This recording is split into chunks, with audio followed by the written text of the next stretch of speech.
Hello, hello, hello. Now I can get more shines. Hello, hello. And I think we have everything we need now to, play the new levels.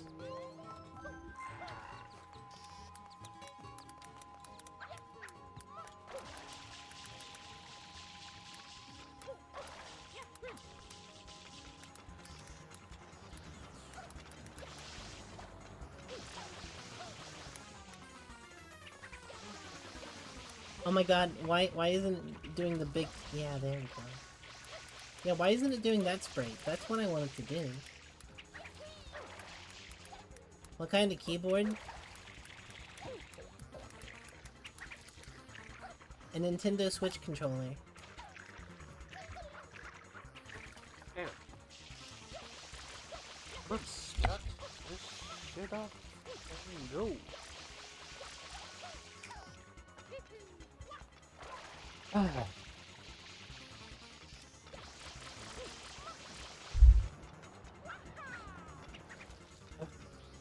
You know, it doesn't look as dim as what it was before. Ready? I wanted to stream and laptop blue screen and wasn't restarting, so I'm doing fine. Oh no. Okay, I know this helps you 0% at all. But Laptop honestly, fall down seriously try to save up money to get like an actual desktop PC. That'll work far better than a laptop will. I know it might take a little bit longer to save up for something like that, but it's normally best to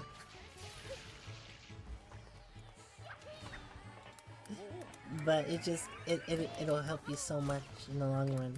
Tip, don't be broke. I know, I'm just saying, like I know you might not want to save up for it, but try to save up for one. You can play games.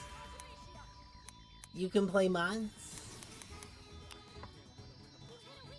Though it does sound like I was just saying, hey, don't be broke, stupid. But yeah, fucking the laptop blue screening sucks. I've had literally 3 fucking laptops break on me. Literally, they last like a year. So I am like, pro fuck laptops, they suck. What about big ol' Mr. Ice? But it sounds so bad. No, I just hate laptops. They fucking break. I think they're a waste of money. This one.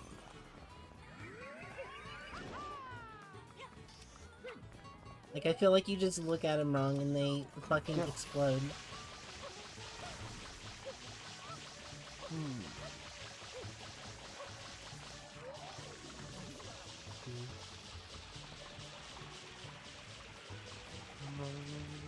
A blackberry? I'm not even sure what a blackberry is.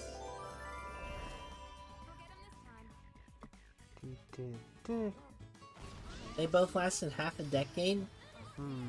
Literally, I don't know how.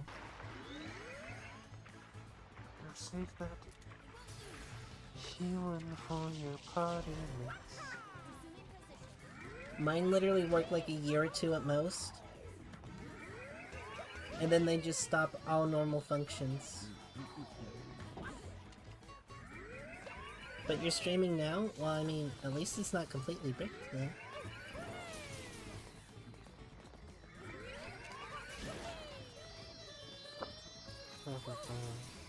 Come on.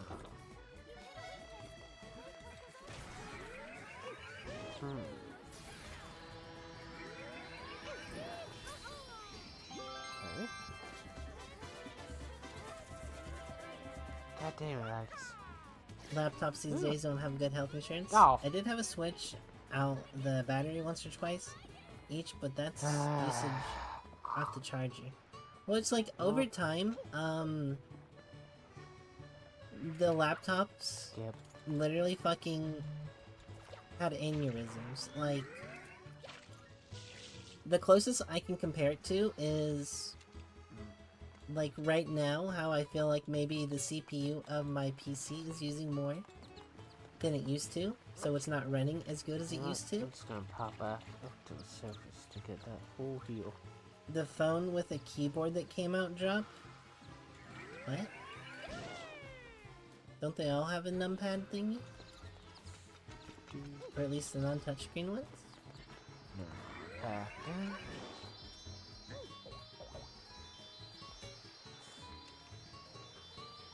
Droplet, I have a feeling you didn't clean the inside of the laptop either. And go.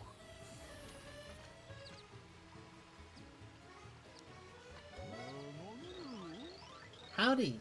Throw me a coin and I'll throw you for a loop. Yeah. A single coin may have the power to change your destiny. Oh, I don't have a coin. Uh-oh.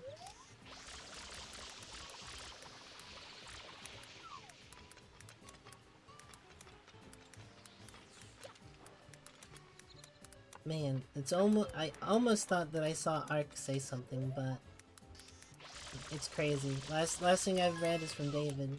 Crazy.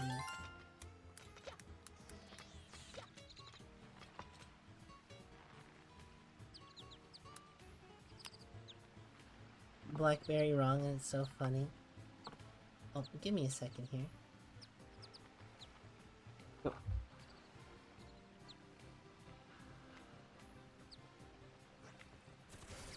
Streaming and recording on it for 2 years.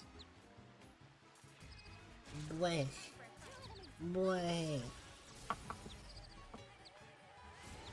Not because of the laptop, but because I don't like laptop. Bleh. Mine go ouchie too easy. Yeah.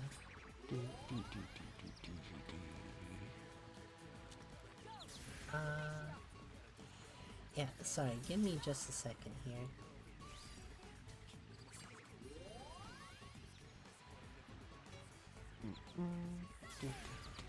Camera. Knock them dead. Okay, there we go.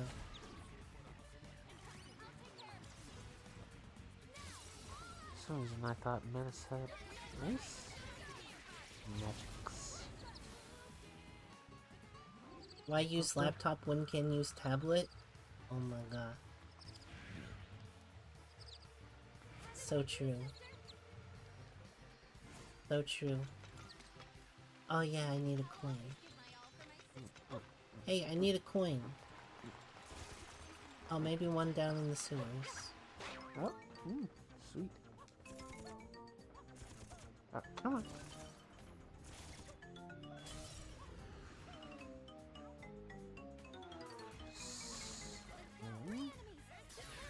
Hello, ghost. Hi. Nice, Oh, there's a nice. bunch of coins. Don't throw money. Okay, that's all I need.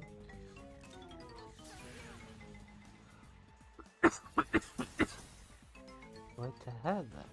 I'd like to have that. Jumbo medicinal Josh powder. iPad case. Oh my god. Oh my god.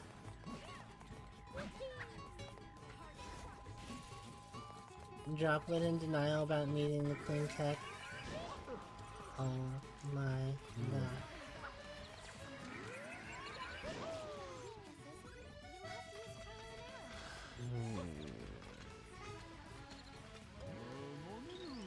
Pitch me!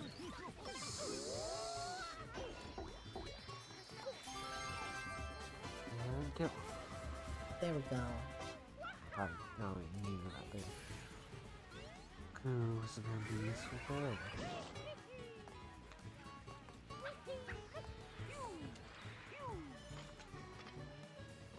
Stop dropping all your medicinal powders.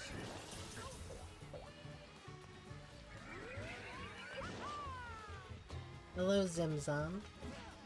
You have stumbled into the shorts chat. I have 2 streams going. Break all the crates, 30 seconds. Fire magic, go. Damn. Depth perception is my passion. How did I miss that?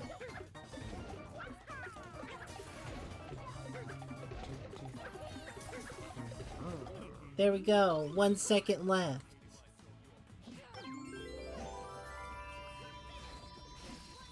I'm a chuckster. Yeets into sun. It starts on orbit. Did I pin a link?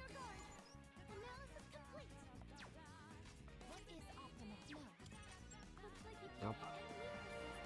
No, I forgot. I forgot. Shut up. I'm not gonna hear the end of it.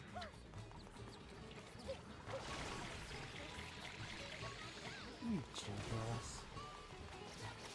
Yeah, there you go. I'll do it. I'll do it. I'm sorry, Art. I'll do it. Let me break my funny boxes first. Surely, Don't look at me like that. Stop it. Official Richie here.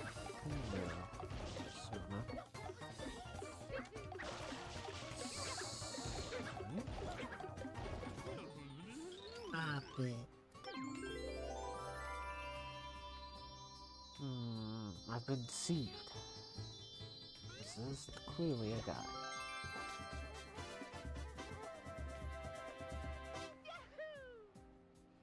Evie, It's got like a three-dimensional wound tattoo. would you mind grabbing a link to the normal stream and posting it in the shorts chat, and then I'll pin it?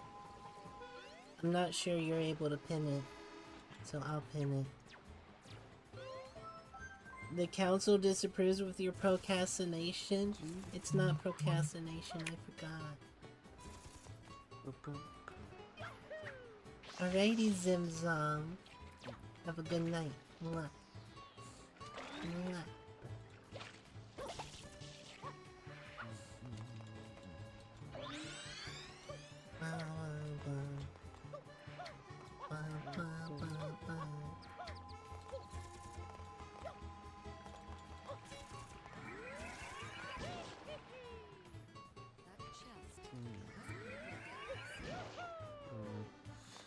I know that right now, Art Save my has like vitamins for 1,000 different ways the he could roast me.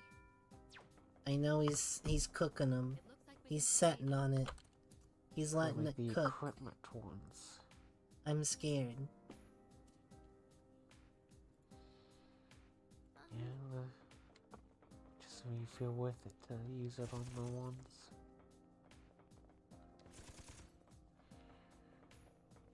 Do do do do. A fly do. like fucking So, the door has shown us a clue on how to destroy the Abyss of Time. But what exactly?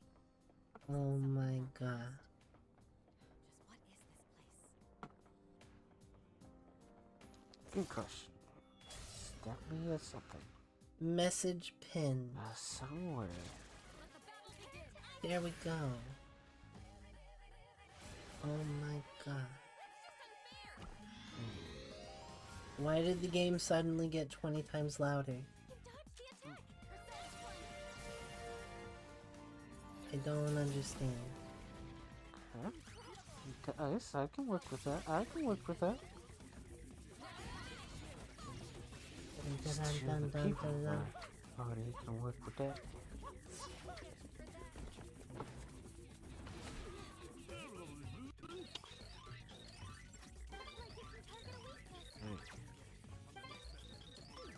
Oh, we're on this I mission. had somebody with my boo.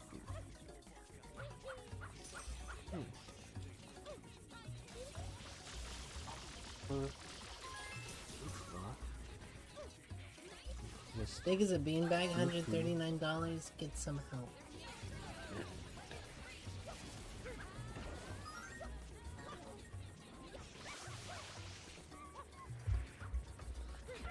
It's the court.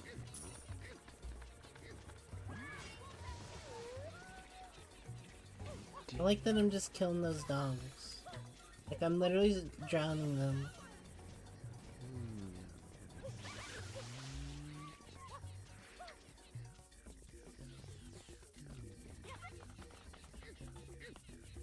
Can I pull that dog? I think I'll give up Secunda for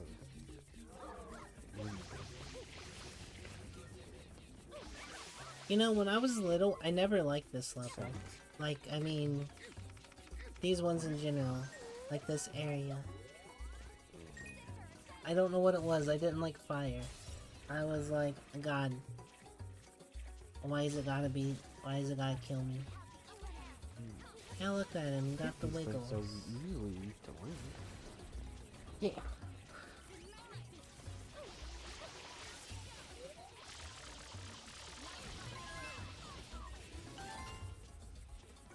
Frames butchered. Whoa. Oh, there's the last dog.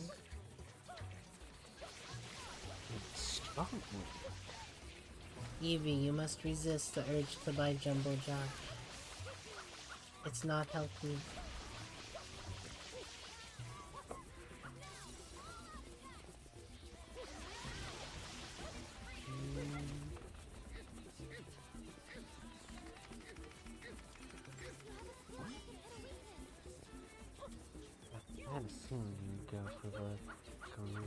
I hate bugs landing on my food.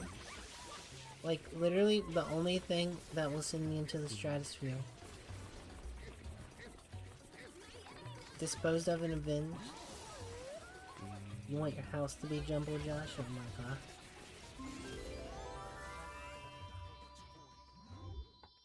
Good. I hope... Have you seen those,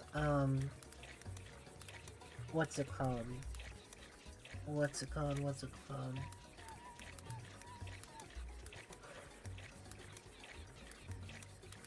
Those videos where, people will, like, have, cockroaches and stuff and tied up to torture machines.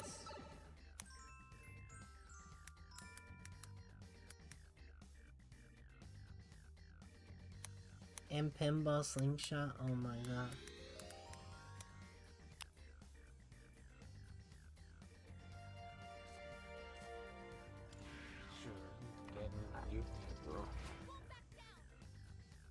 I'm doing better than ever. It's a treasure chest. Treasure, more treasure. You also saw one get crucified? Band dancing? Yes. That should so be it. Yeah. Yep. Stew. I don't know why, but I thought those videos were so funny. Medium door. You killed a roach with a stove? Oh my god, I've never seen or killed a cockroach, but I've seen a water bug, and those look scarily close. Okay, so imagine I'm in the shower living my best life. Just water and hair, wish wash, wish wash. And I pull open the curtain a little bit to see how steamy the room is, because I like for the room to be steamy. And I saw a water bug in like one of our tiny trash cans. I simply took body wash and just kind of put it on him. And it killed him really fast.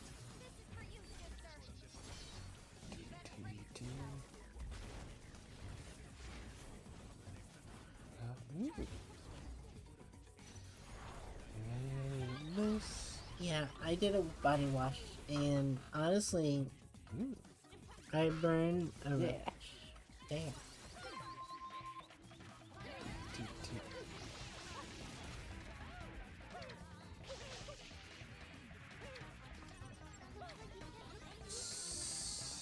Hmm. You just described what I said? Yeah, Okay. pretty much. Nope. He died instantly. Please. Please, let's fight. Damn.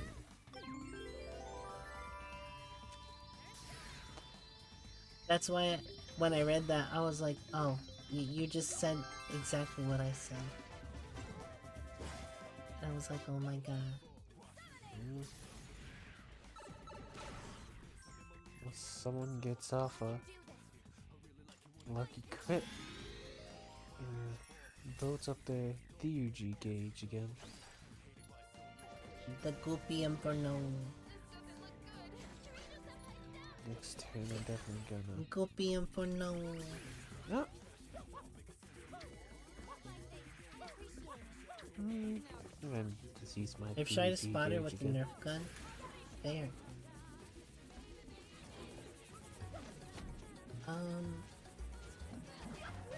Oh, nope, I did that wrong.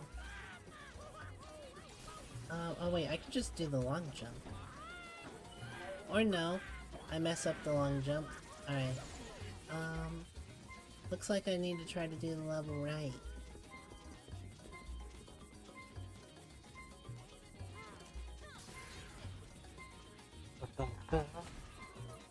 And became a piece of coal?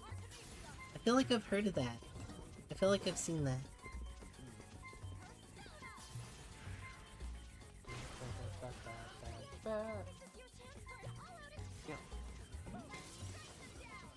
The AI videos you do of me, Eevee, they concern me. I am concerned for your mental health.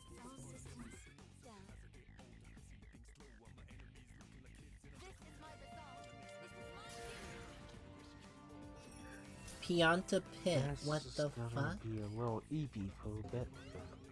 Oh, I'm in a new level now? Oh, fuck me. Got that post power ups eeps going on.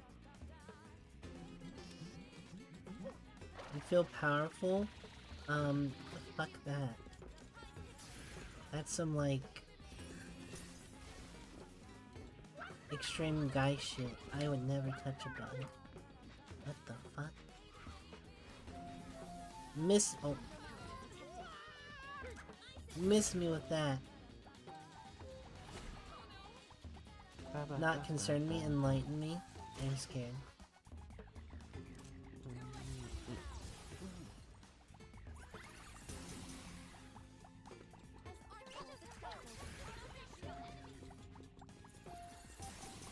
Come on, enemies, enemies, die, die, die.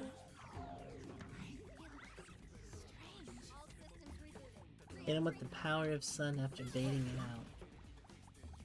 I feel that with mobs.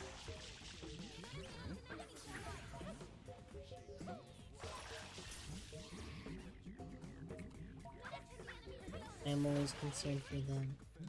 Hey. Like a snow hero, you enemies.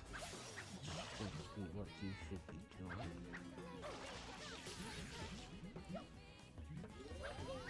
Hello, Pablo. How are you? Welcome to the stream.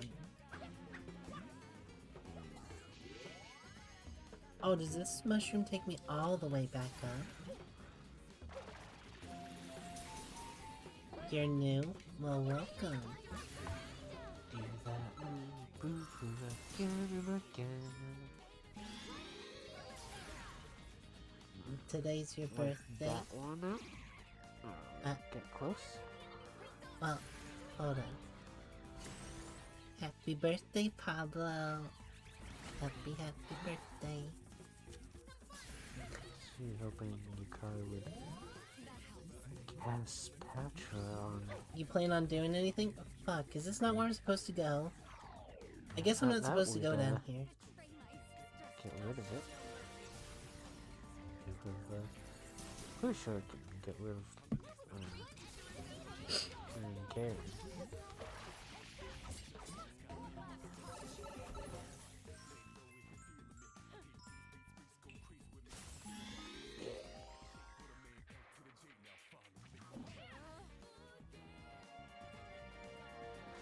Akuna fire arrow?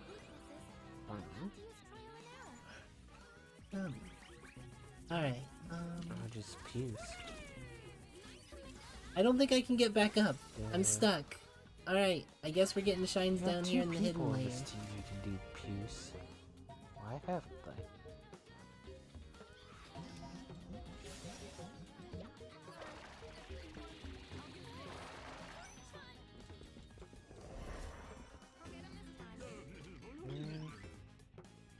Huh.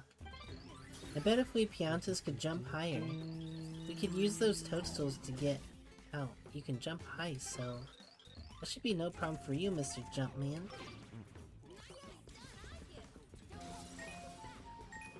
Dun dun dun dun dun. I'm a chuckster.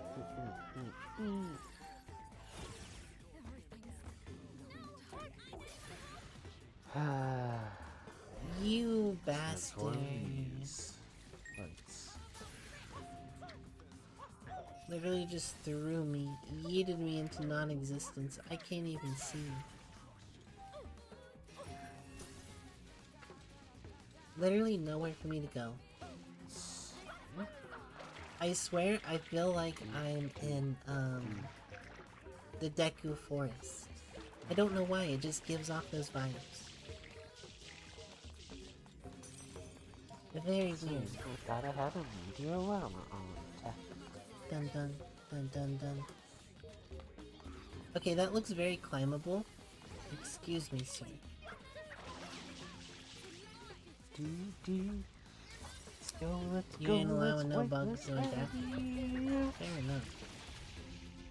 Alright, I can. Alright.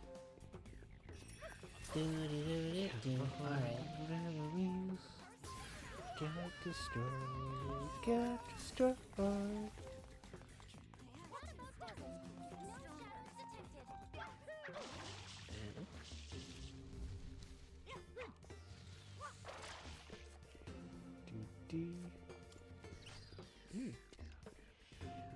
Let's just shimmy on to this side. Experience.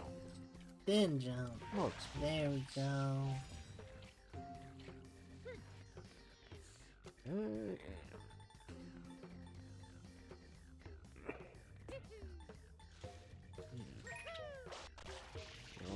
Almost fell again.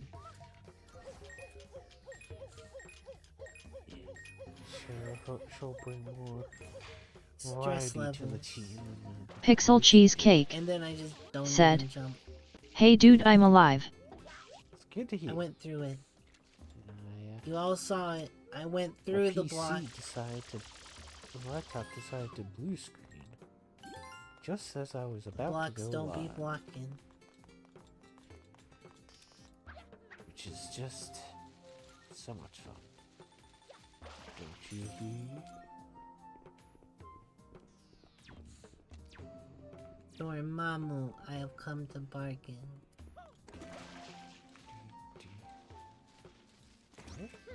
Ooh.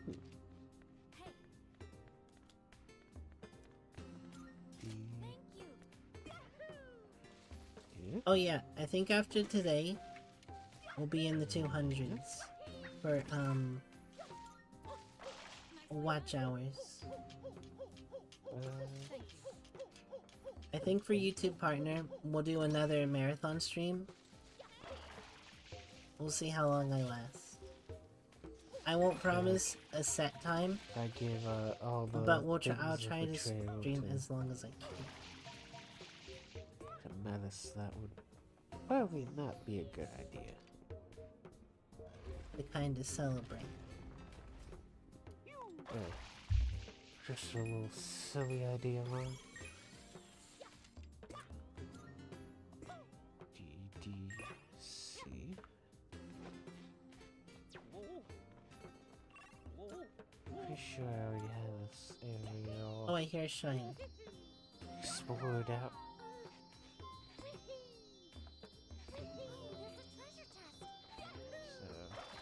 So, I wonder how many fragments I've got. Ooh, they got a lot. I love it when the camera. Please be on a weekend. Huh?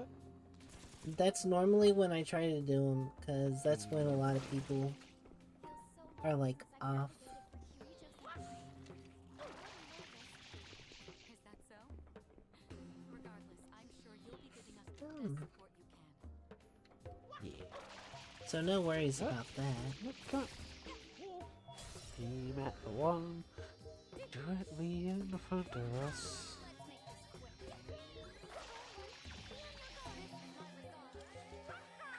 Let's try hooking strike. It's only one Yax. Only move Yax has. Ah. Dang. Yeah, because people will be out of school those days. I had A my lot of people get work off body that all day. healed up. Weekends are normally the best. Apparently, It'll just depend on if it's Friday, Saturday, or Sunday.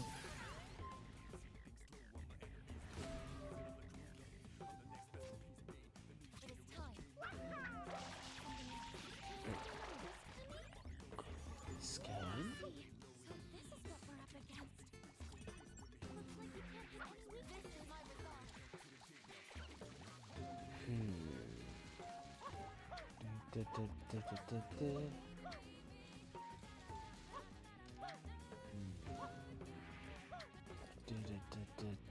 You put Ban Ban dancing droplet in memes?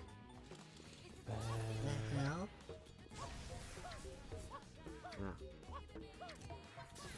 Get it? I am terrified.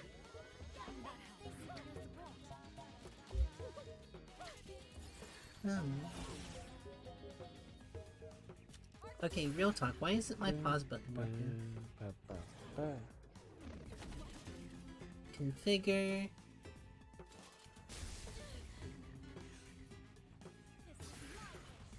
Only I have the doll.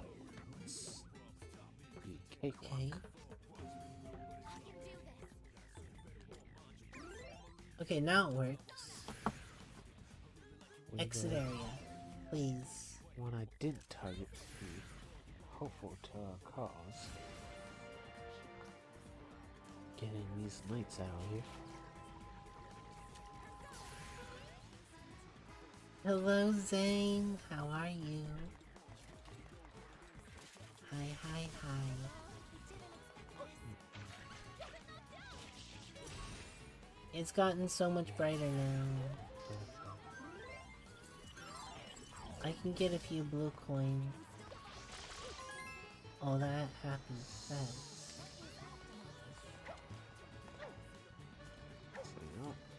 You know, with this long jump, literally getting coins like this is so easy. What? Because, like, I remember it used to take like multiple tries to get these. Suddenly, But now I After literally a just go few jump and seconds over. halfway across the map I go.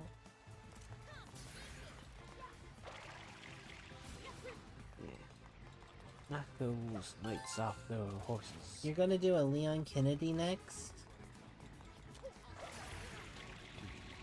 Oh my god.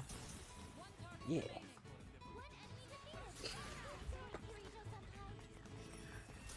Soon you'll literally just have an AI me singing. Oh yeah, I can get a star here. Let's get that one. But I take a random closed. Random closed. shine. How are you feeling now, Zane? Let's keep Are going. you feeling any better? Hope so.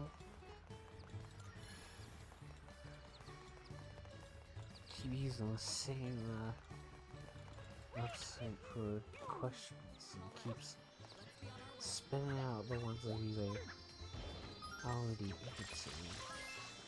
Okay, there we go. I 5 don't really shines. have a few- Right there. In our pocket. Ready for me to eat. I feel like it. Do, do, do, do, do, do, do. Ba, ba, ba.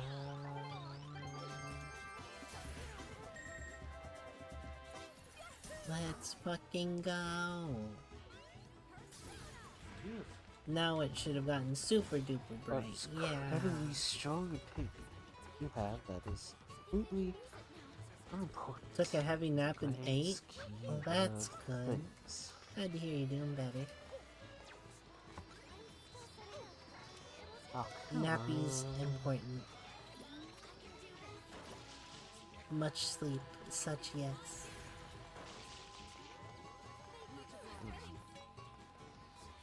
Oh, who could get that thing? You used to be shy around people?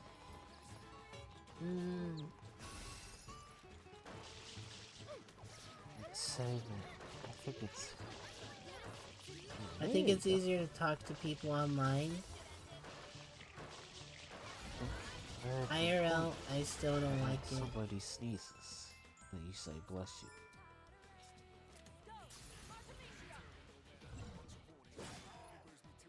So, yeah. You're gonna do a Spider-Man snap bit, but then I lost the plot. Oh my god. You should do that as form of police. Oh my god. Oh, let's all jump this fast. Alright, so now AD. we should be able to get a rocket nozzle. It's here. There's nothing here, I swear. Just a warthorse. Really? Just imagine rolling Is that up all? to the police station. Like, hey, you buy like weird fetish things too, right?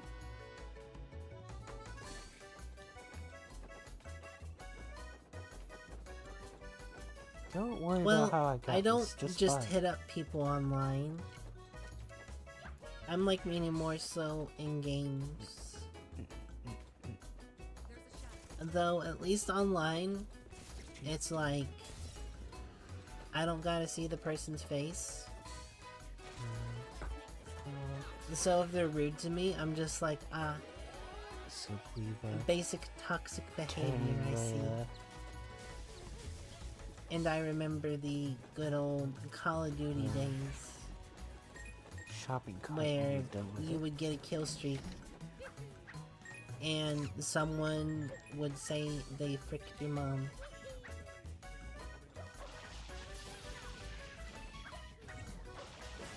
And then you guys would get into a 1v1 duel.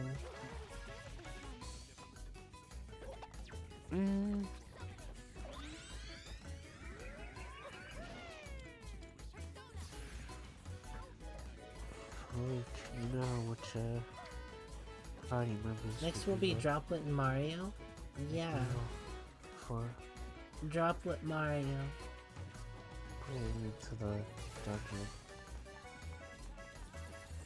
Speaking of AI shit, Cause I would just be do you guys know that fucking Jeez, one that really is funny something. meme thing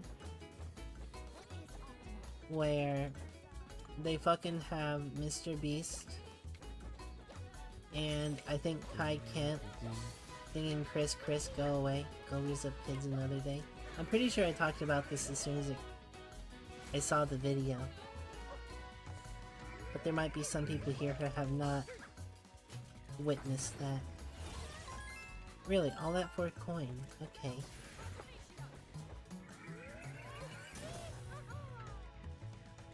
Eevee's been given way too much power. Eevee is extremely powerful with the memes.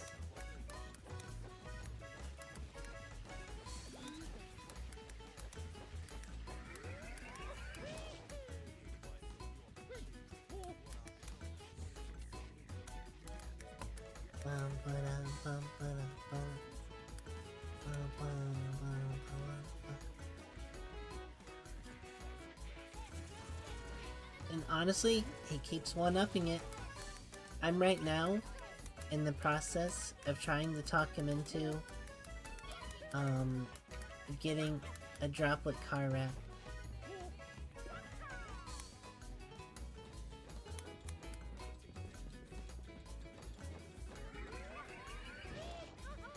It has to happen. Someone has to do it. That was so close.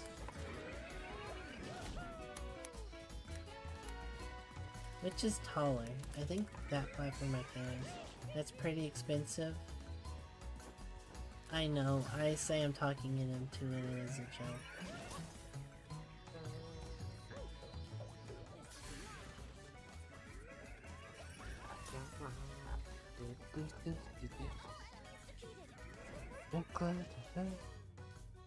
Ah. So I think All right, let's be on our way. This was before the current situation? Oh. I was about to say, you poor soul. Just being insulted like that. Oh, what of you? I would have been it was truly beautiful. I'd say, Mario! Patch confused. Oh well. It's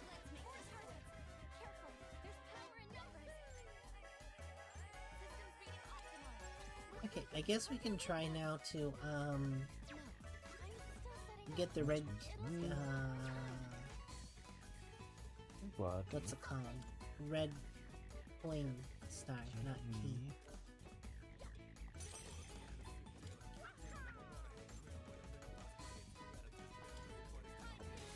Hopefully the wings after these little fixes.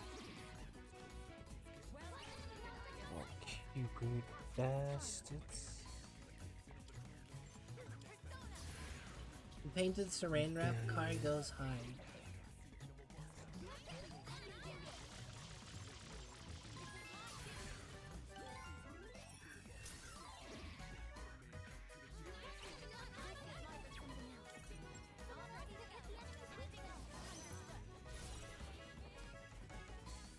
Oh my god.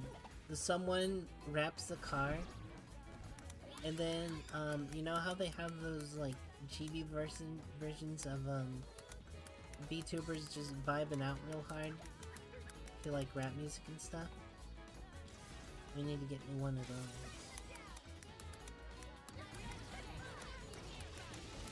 Give me the power of dance with my two left feet.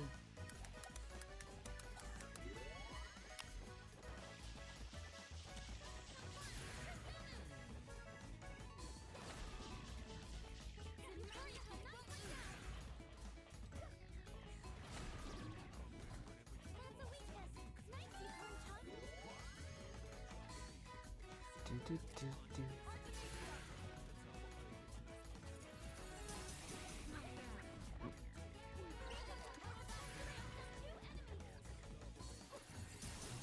So bad for brushing them off. Oh, I thought I was gonna grind on that. I did not grind on that.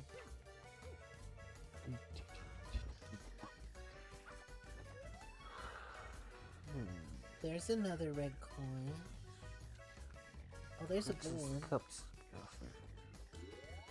Please something. Sure. Good.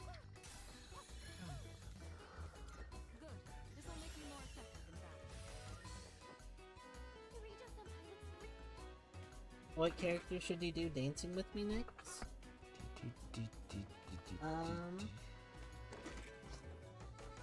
How's our money going? It's alright. I don't know.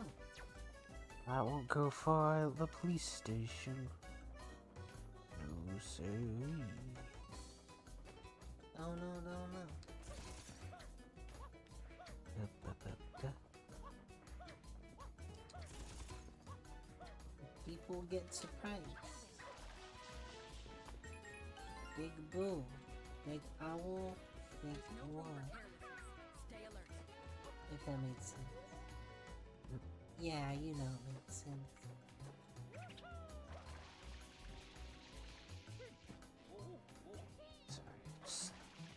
the old statues.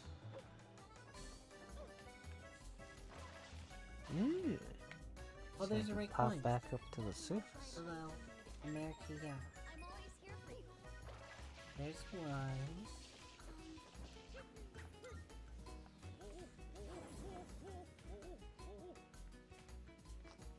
You know what? I kind of feel like going over to the Velvet Moon and see what But, Sonic. Yeah, it's doing a Sonic. few fusions. Have me chilling, rolling around the speedy Sonic thing. Do, do, do. Good day. That would be good. Well, first, Here are my requests. Let's hear the results. Oh my. You've all Oh yeah, excellent. Now, let's hear so what I ended up having okay, was 2 tiny burritos. eating a, well, Like 30, 2 of them makes a normal regular burrito. And I ate them. probably old-fashioned way. Much yes up, much yum.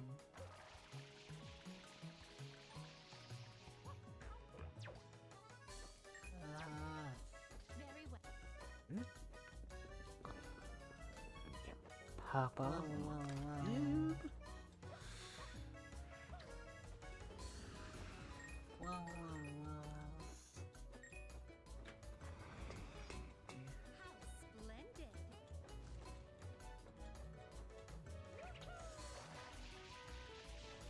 do, do, do, do.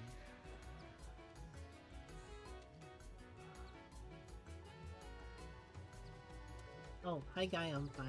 I should probably put you out.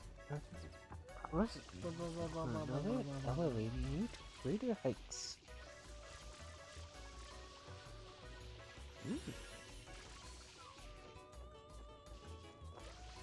Peace dance offers. Ooh. Nice. Please. I've been waiting for you.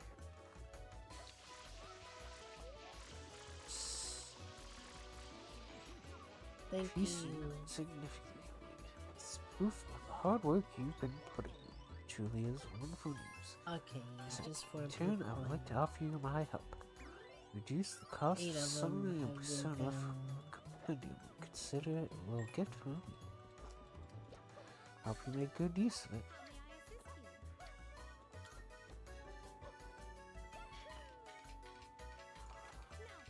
Now, let's begin. What? Adjourn. No, my mind's gone blank. What else is there to talk This is about? the leopard man. Ooh.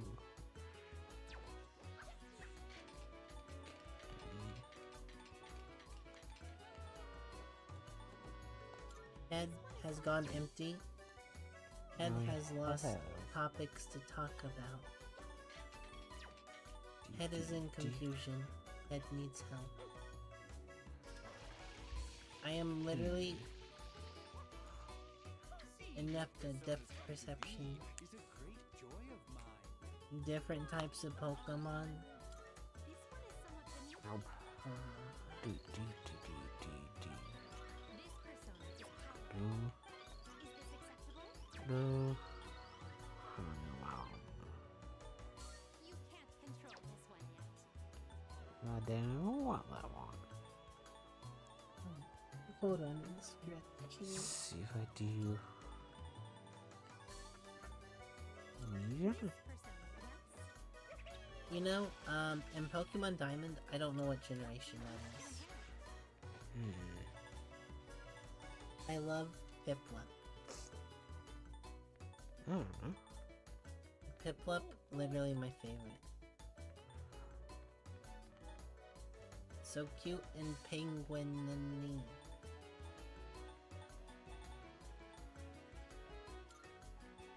To be honest, I'm not really playing around So it begins. keeping King Frost in the party. I've told this story before, but Do, do, do, do, do, do. I remember when I was little, I can't remember what Pokemon game it was, but I got stuck. So really all I was doing was just farming levels. Like, I only had one gym badge, but I already had like a level 20 or 30 Pokemon. Like, the 3rd stage evolution. So, easy to say that I just didn't do anything but grind.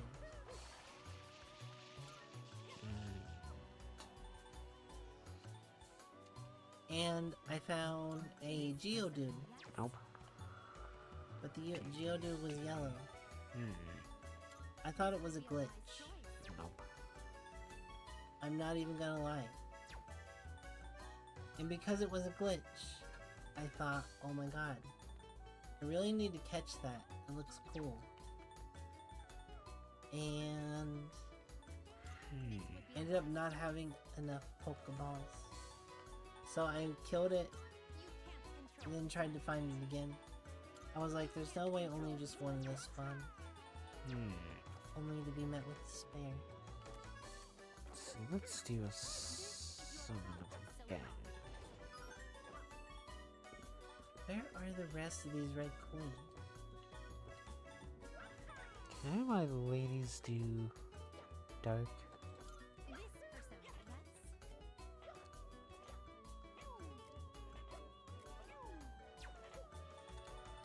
Pretty sure one of the ladies has dark on her. There we go. Dog go port. Dog go port. Where? Where? Bow bow. Like, Bow bow bitch. Oh, there's another. I'm just a little late in my Thank party. God. You back? Welcome back, please. She's there now. No. Definitely not. Having a bridge squid bully in my party.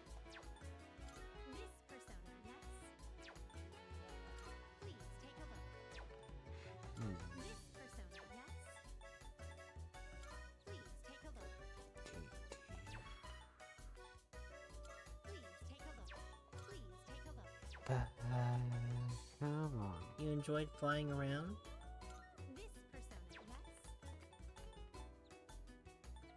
Oh, I don't blame you on that.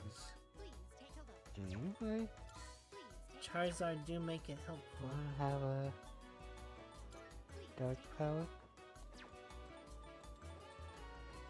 My hot dog. Charizard is like classic. Him, What I mean. very iconic. And also Bulbasaur. Mm.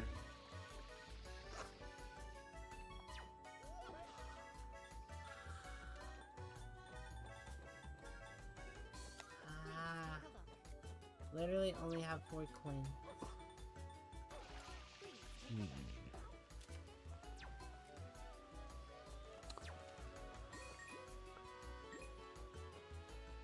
Well, would solve my not having electricity on tap. Oh.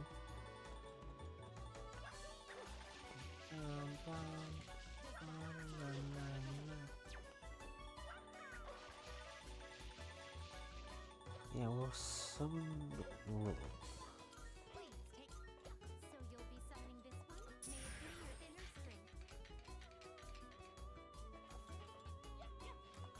Pretty Okay, sure. go, go, go. Go, go, go.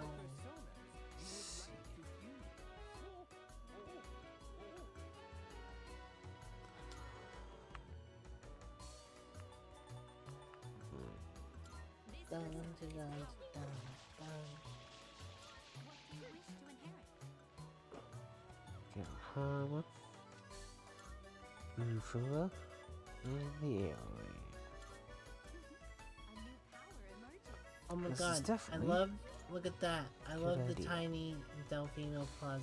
Ba, ba, ba, ba, ba.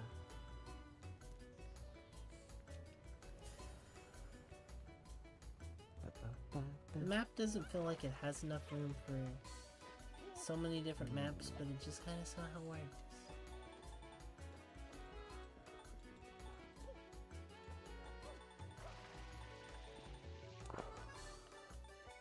Dun, dun, dun, dun, dun, dun.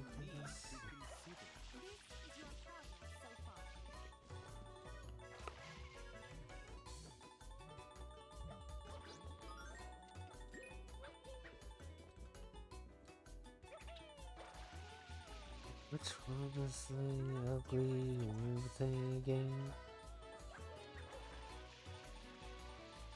There it is. Come on.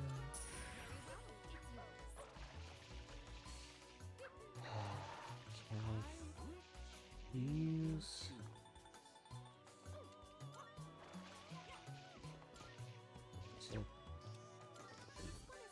Ah, there's another.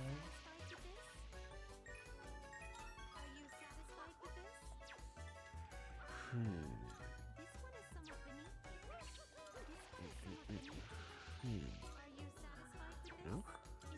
I cannot find the rest. Alright.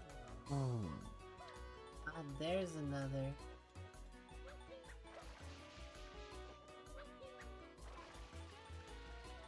I know we didn't get many shine sprites, but once I get this one, I might call it there. Yeah. I don't have as much endurance tonight as I thought I did. No, I don't. I'm low-key missing jumps because my eyes are going as I jump. Hold on. Eyes are doing the funny. Eyes are fighting demons.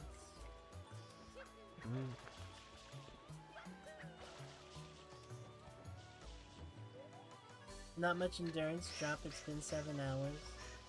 True. True. But I thought I could go until like 3. Oh wait, what time is it? Like 4, I mean.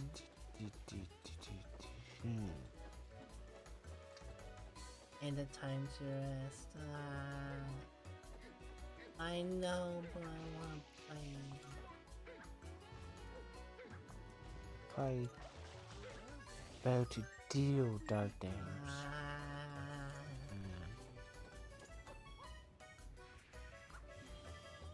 Where is my red coin? Should you wish to Give it to me.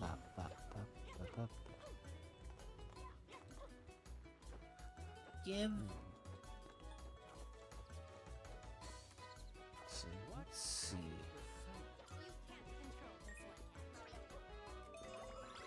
This one's Let us.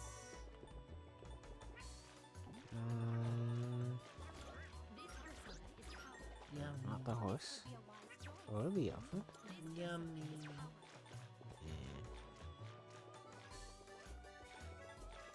This is Yummy, yummy, yummy.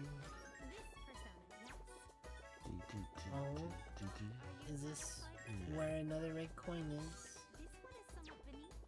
see what They're so spread out. readings I can have. Yes, you will. Not family. It's down this way. I feel like that's a way deeper in. Okay, well, Other that parts of the definitely map? was a time And I don't feel like being there. below it. Meow. Go sleep. I gotta get this last shine. If I don't find the last 2 coins, we give up. Yeah. Yeah. I can't. Pop up? I was gonna say I've gotten a baby bit of my Mario fix. I can sleep happy.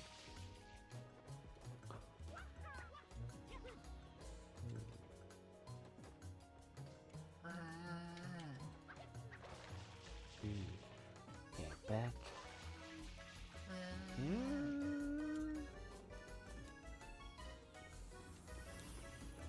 Maybe it's in the village. I thought I checked everywhere here. It would be good on Any on the funny train? Okay, let's go. any big old bosses coming our way. Things like going to school and studying feels natural to me, but navigating for everyone also feels natural. It's odd, isn't it? Wait. There you are. You're just the best You one for little the job, sneaky. Luca. Sneaky. Oh, there's something in this one too. Do it, I know you Uh, can. This one's probably only a blue coin. Nope, it's only yellow. Do you Fuck me.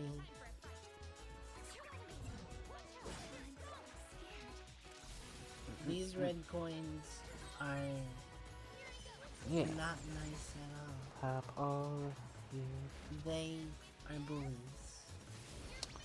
They Thieves. hide in obscure places. Oh, come on.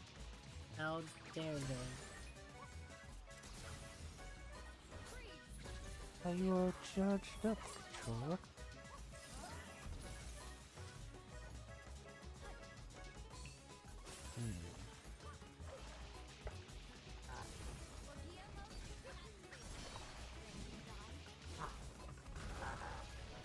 Yeah, my other good controller. I'm charging up.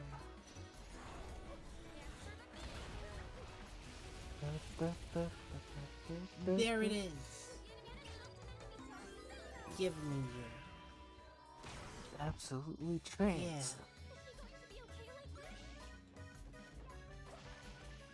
That's right. The red coins you cannot hide from me. The droplet is omnipotent. And also sleepy. Let's try. Let's take a newly acquired Eha Yeah. for a spin. Now What? Oh, we sleep. I'm too spooked to Goodbye, deal with my attacks, everyone. apparently. Thank you for coming to an impromptu I Mario fucking hate you. session.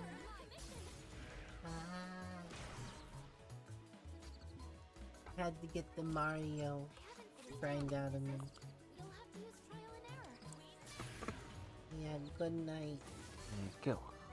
I will see you tomorrow around the same time. Right. What? Night, night.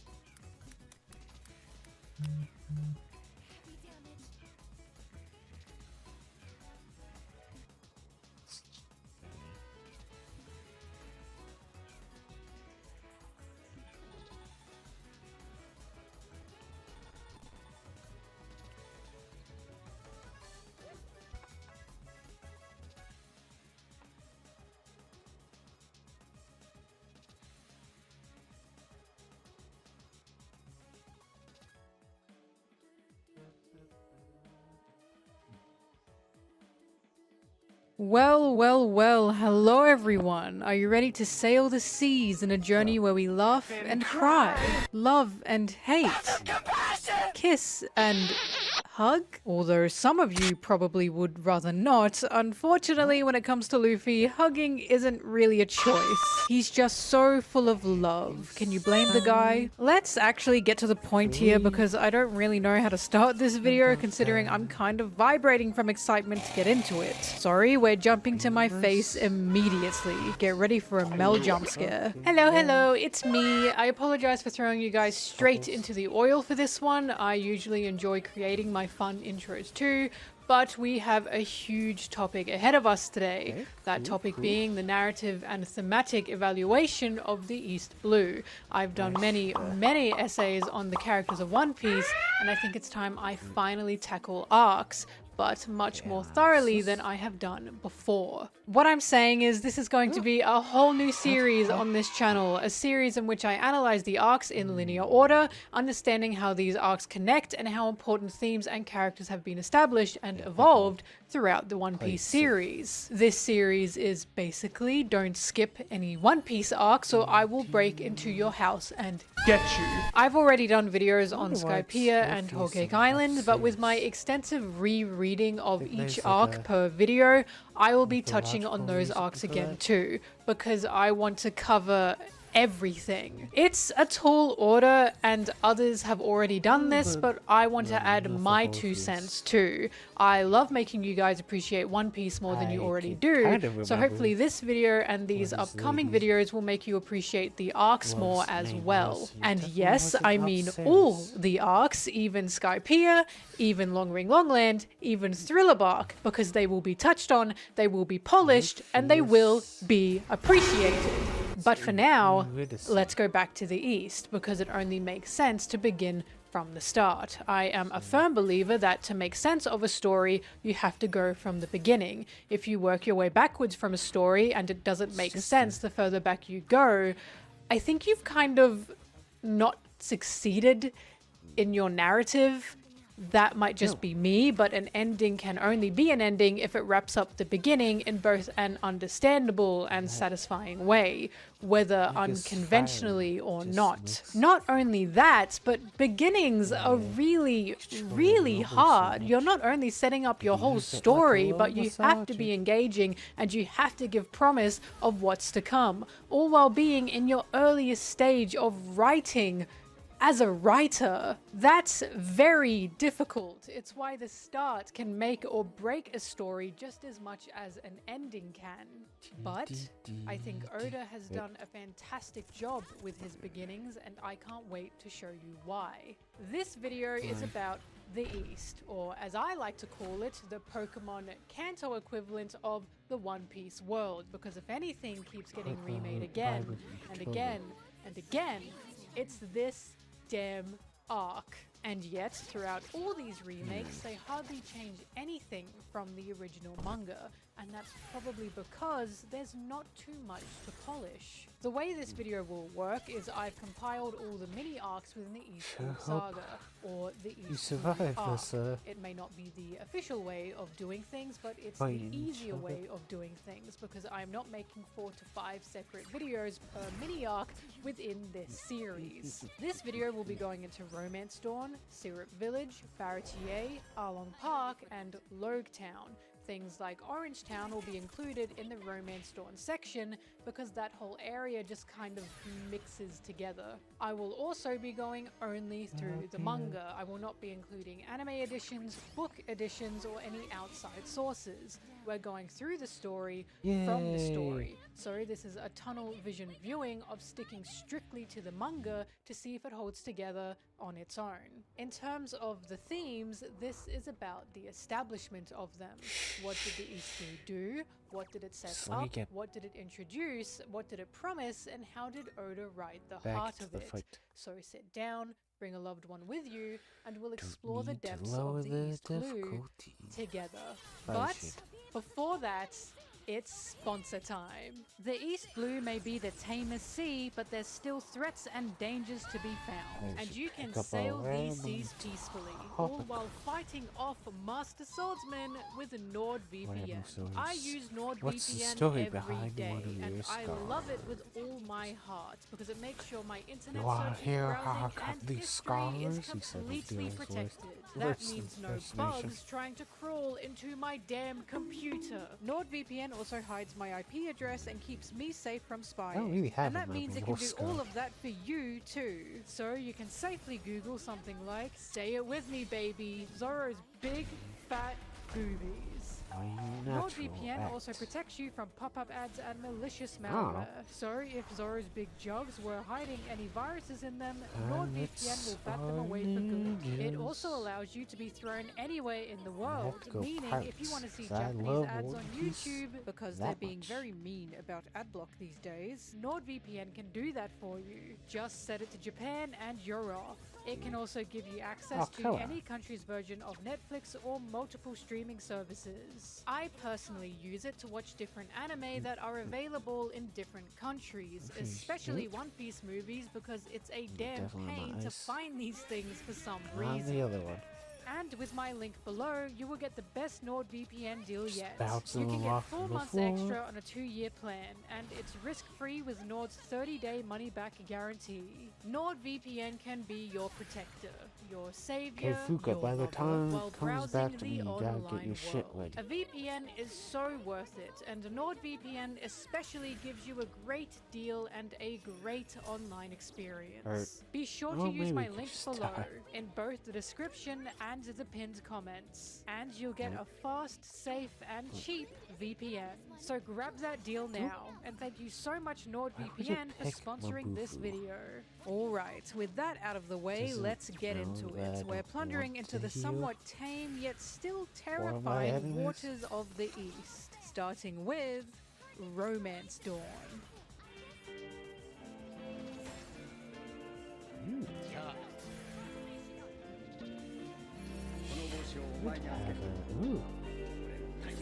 Nice, nice.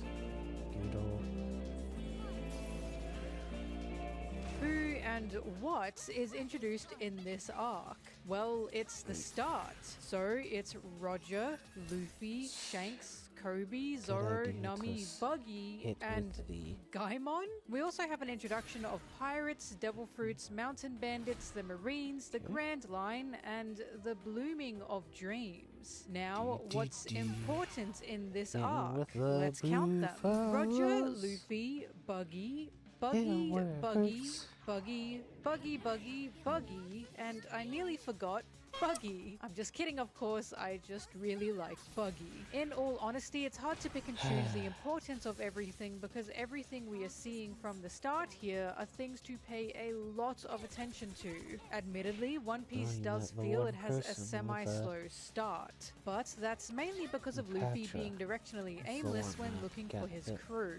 This is the first and honestly only arc where Luffy is actively seeking out crewmates and not expecting them to just fall into his lap. I know he seeked out a doctor, a musician, and a shipwright after this, but he wasn't going from A to B to pluck people onto his ship. But Like when this the dude selection doesn't heal process that of much. Luffy's is vital in showing us not only his character, but the characters of the East Blue Straw Hats too, and the moral core really and just fiber Masuda of the Straw holding the Hats as a party down whole, at this which is moment. something we'll be getting into later. For now, let's have a Oh, refresher. Don't nice. worry, I will not recount every single scene to you guys. I just make these videos with the assumption either not everyone has read One Piece, or some of you haven't reread it in a very long time. The very first pages open with the one and Yay. only Gold Roger, only known as Gold Roger at this point in time, followed Erotic by some of shot. the most Oh, iconic lines in the Ergo series. tape Gold shot. Roger, the king of the pirates, had it all. Okay, that makes more Wealth, sense, I fame, think. and power had all been his. chances Already can't we're be seeing the written, values so of this critics world, explode. as Roger quite literally sets the stage for all of One Piece. Roger's opening molds into Luffy's own introduction, as we're seeing the death of an old strengths king our and the age foes. of a new one. But not only that, we're seeing how pirates, wills, and dreams are formed in this world through Luffy's relationship with Shanks. Luffy didn't barrel out of the gate screaming he'll be king of the pirates. Originally, he just wanted to join Shanks' crew. Yet, as Shanks and his crew teach him lessons, morals, and the ways of piracy, Luffy eventually splits from under Shanks' wing with the promise of becoming not just his own pirate, but the Pirate King. And of course, this is set in stone and encouraged as a promise as Shanks passes down that iconic straw hat. That's a MacGuffin if I ever saw one. Personally, I think it'd be funnier if Shanks gave Luffy his severed arm and said, "Keep this one safe for me, buddy." But let's backpedal a little and actually look at what Shanks and his crew were telling Luffy. The redhead pirates told us what their version of piracy means, what this lifestyle means, and what they believe. Is worried about battle prowess. We managed to dispatch such a strong foe without much difficulty. Yes. I apologize for having you take the wings so suddenly. From here on out, let's face the road together, Agus.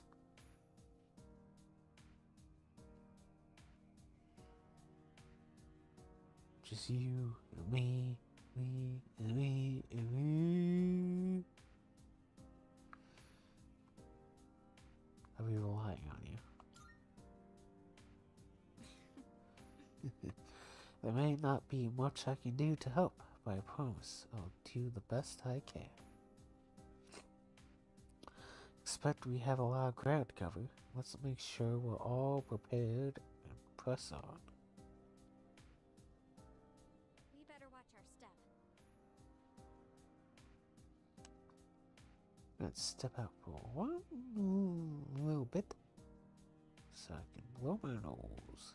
It should be. Overall, the crew tells Luffy being a pirate means having a good time, exploring islands, and having freedom. Ben specifically tells Luffy it's not just fun and games, but piracy is also about pillaging, hostage taking, heavy drinking, and swimming. That last bit is Ben mostly teasing Luffy, but interestingly enough, the Straw Hats have indeed done all of these things in the future. They pillaged both Saboti and Whole Cake Island. They took Caesar Clown hostage. They drink heavily when they can, and some of them do indeed swim. So while Luffy has fun as a pirate, he obviously took these duties to heart. An interesting note here is, to begin with, Luffy was originally a bad swimmer. Even without the devil fruit, he was called an anchor. And this seems purposeful in Luffy's dreams and will persevering against the odds, even as a child. After all, he can't exactly blame the devil fruit for taking any abilities away if he didn't have those abilities to begin with. And he was still planning to make the best of his situation even while lacking the capacity to swim in an ocean-filled lifestyle. The other thing I need to mention is Oda was still figuring out how to write with subtlety. He's very much evolved as a writer, and you can certainly tell when reading these first chapters. You have lines like Shanks saying, "Oh boy, I just love making fun of this kid," and Morgan saying, "Wow, I am so great," even though these things are glaringly obvious. This is like if Kaido said, "Oh man, I'm just so Thank you, Oda, for realizing you don't need to spoon feed us all the time. Sometimes we need it, but he's better at picking and choosing when we need it. Oh, I said I was gonna give a refresher, but I'm kind of stuck on the Shanks bit. But that's because this whole first chapter is a really phenomenal setup of Luffy's dreams, a pirate's life, and the age of pirates at large. Luffy's character is especially given a lot of love and understanding, as we find he's happy to have eaten the gum fruit, while Whoop Slap says to him, "You think being gawked at because you're a freak is a good thing?" Whoop Slap! What the f***? You are like 80 years old and you're telling this little boy he should be ashamed of being a freak. I guess if anything's representative of angry boomers, it's this miserable asshole. His name is Whoop Slap because I am about to whoop and slap his ass. And yet, this line is important too, because we're getting an insight of the outcasts in this world, even in a world of devil fruits in the age of pirates. Devil fruit users are still seen as freaks. This is a very small tidbit we've gotten, and yet it's an indication of the existing outcasts of this fictional society. Luffy's a freak. The common person says freaks are bad, but Luffy chooses to live outside of those norms as he is. And obviously from there, he chooses to recruit a bunch of fellow freaks. It's no wonder he wasn't scared of Zoro's rumors being a demon when Luffy probably got a bunch of nasty rumors about himself growing up. And the age of pirates only gets more developed as Luffy grows up and interacts with the outside world. Shanks was a very tiny portion of what piracy was seen to be, so meeting Alvida and Buggy seems to be Oda telling us that pirates are what they make themselves to be, whether they be the joyful over-drinking Shanks type or the aggressive, vengeful Alvida and Buggy types. But as always, leave my girlfriend out of this. God forbid he go through a phase. It's made more interesting with the reveal that Shanks and Buggy came from the same ship. Discovering this straw hat Luffy was given may hold more significance than initially thought. But I digress. We have to go back a bit before talking about the clan.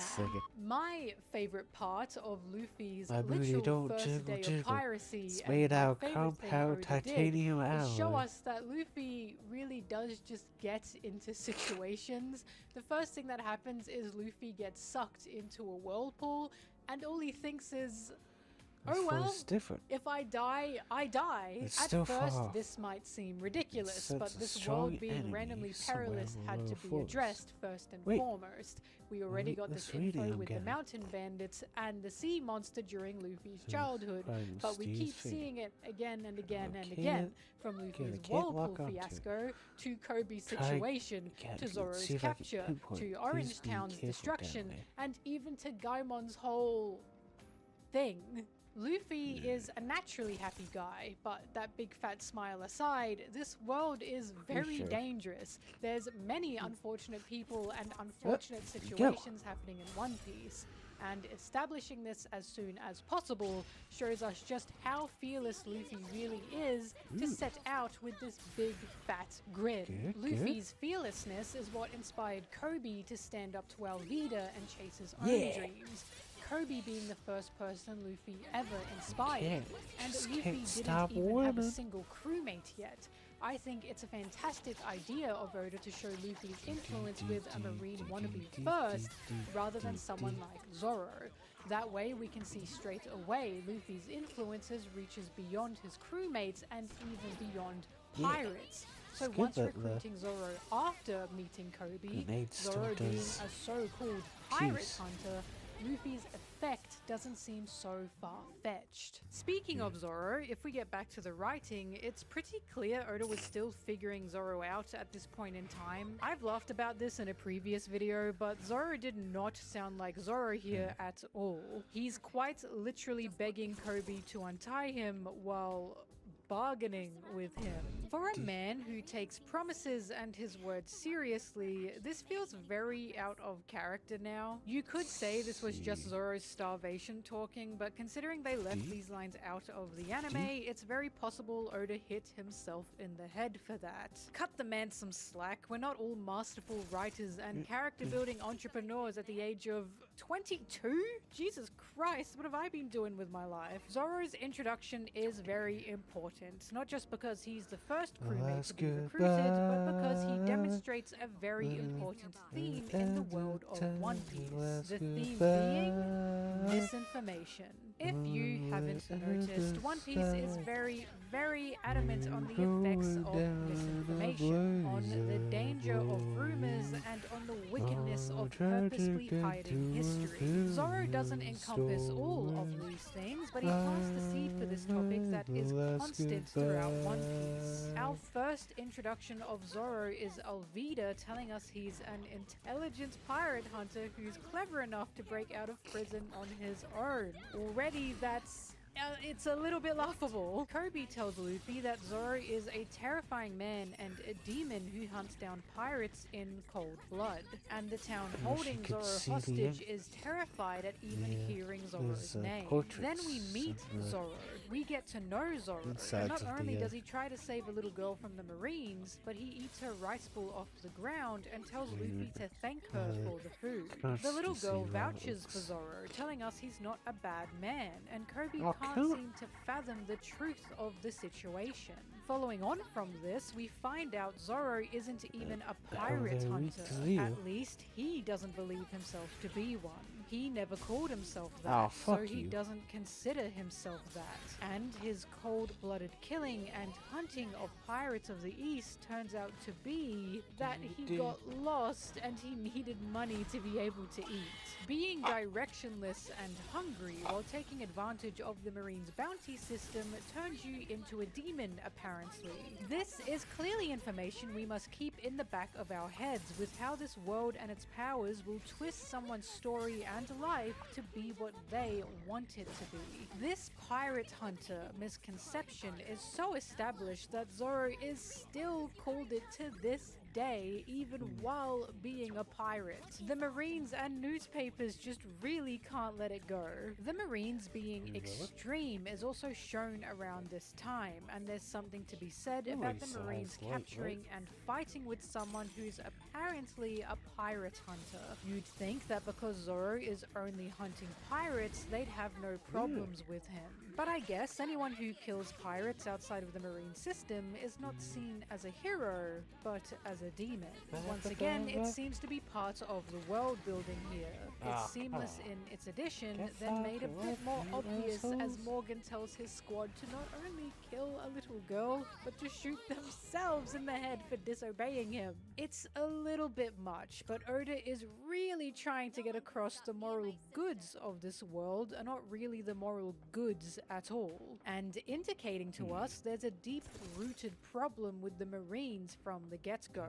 Honestly, Zoro's recruitment was a fantastic showing of one of the major powers of this world, the Marines, and it's then immediately followed with the introduction of Buggy, demonstrating that pirates are just as destructive and power-hungry. So basically, this world would be a shithole were we not following Luffy's journey, I guess. Speaking of Buggy, let's touch on Orangetown. Orangetown establishes two major and amazing characters, Nami and Buggy.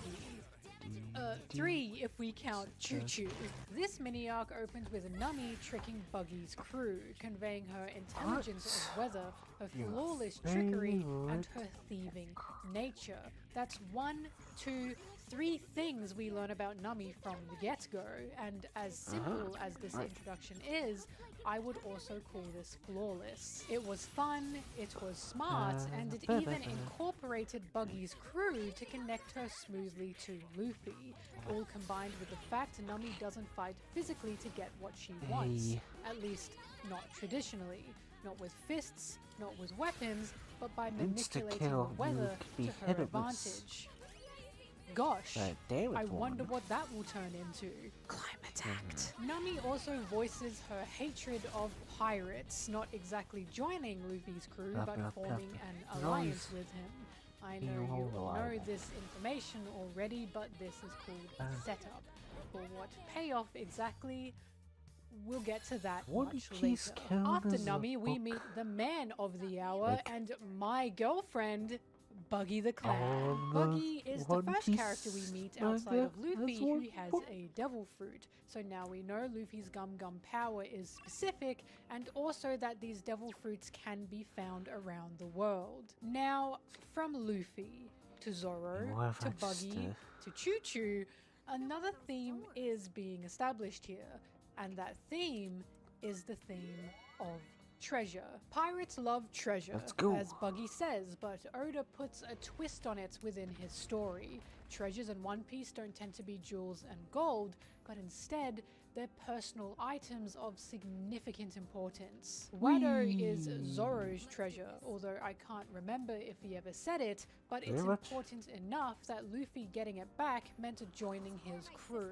The Straw Hat is Luffy's treasure, something he even yells at Buggy's crew while Nami watches across from them. At this point in time, they didn't know each other at all.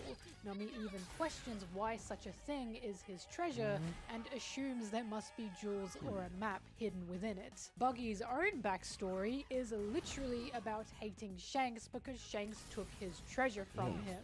At the time of these chapters, we were told the treasure that Shanks took was Buggy's ability to swim.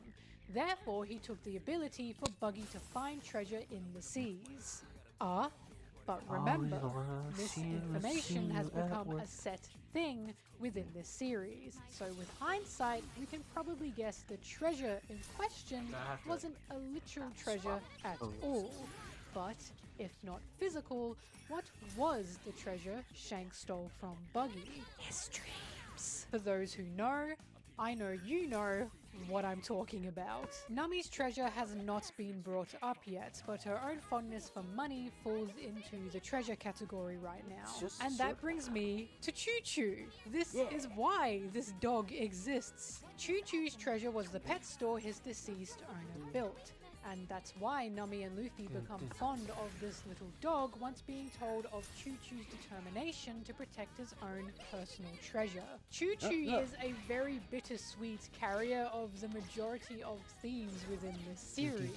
Choo Choo's passing of will as he holds onto his owner's dreams. Choo Choo's protection of his treasure that keeps his ambition burning, and Choo Choo's connection to his owner still shining bright, even though his owner has passed on.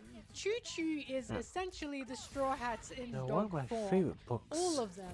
Oda is holding this dog up and going, this is what One Piece is about. This is what, it's not the dog, it's not about the dog, but it's what the dog represents. This is art. But hey, it worked. I know multiple people who cried over Choo Choo, so maybe the One Piece was all the dogs that we pet along the way. One more note to take from Orange Town is Luffy telling Nummy what being a pirate means. He tells her she was unprepared the second she took pirates lightly, and that being prepared means risking your own life. I.e., this pirate shit is serious, and pirates understand having a captain and being in a crew means giving your life. Of course, who you follow matters, shown by Buggy using his crew as shields at the time. He was a little dastardly, but at least he was fun. And the final note of this mini-arc is Luffy not allowing anyone to interrupt Zoro's duel with Kabaji. While some pirates play dirty in this regard, Luffy does not. And he respects Zoro's honor as a swordsman and a pirate. Finally, to end Romance Dawn, we get to Gaimon, who is an interesting little fellow. Gaimon is essentially just here to tell us about the Grand Line, tell us how dangerous it is, but he also establishes the theme of hope? This little thing got stuck in a box due to an unfortunate accident, yet he stayed on the island and stayed alive with the hope of treasure on top of a big rock. Gaimon's hope kept him going, a hope Luffy didn't want to diminish, but he figured it out anyway. However, in the same way Buggy's treasure probably wasn't a physical thing, Gaimon's own treasure turned into something else. He became fond of the animals of the island, as they were all exotic in nature and would often be hunted, so he wanted to protect them. In a cute way, Gaimon's treasure became the animals of the island. His soul not crushed due to finding something more important than gold and jewels. So yes, while Gaimon was important in establishing the Grand Line, he was also there to continue these themes of personal treasure, how it evolves, and to introduce the theme of hope. Gaimon. Gaimon did that. I love this stupid series. Side note, Zoro stayed asleep this whole arc. He literally didn't even meet Gaimon. Have we ever seen Zoro and Gaimon in the same room before? Suspicious. But that's about all the important points of Romance Dawn, or all that were established in Romance Dawn.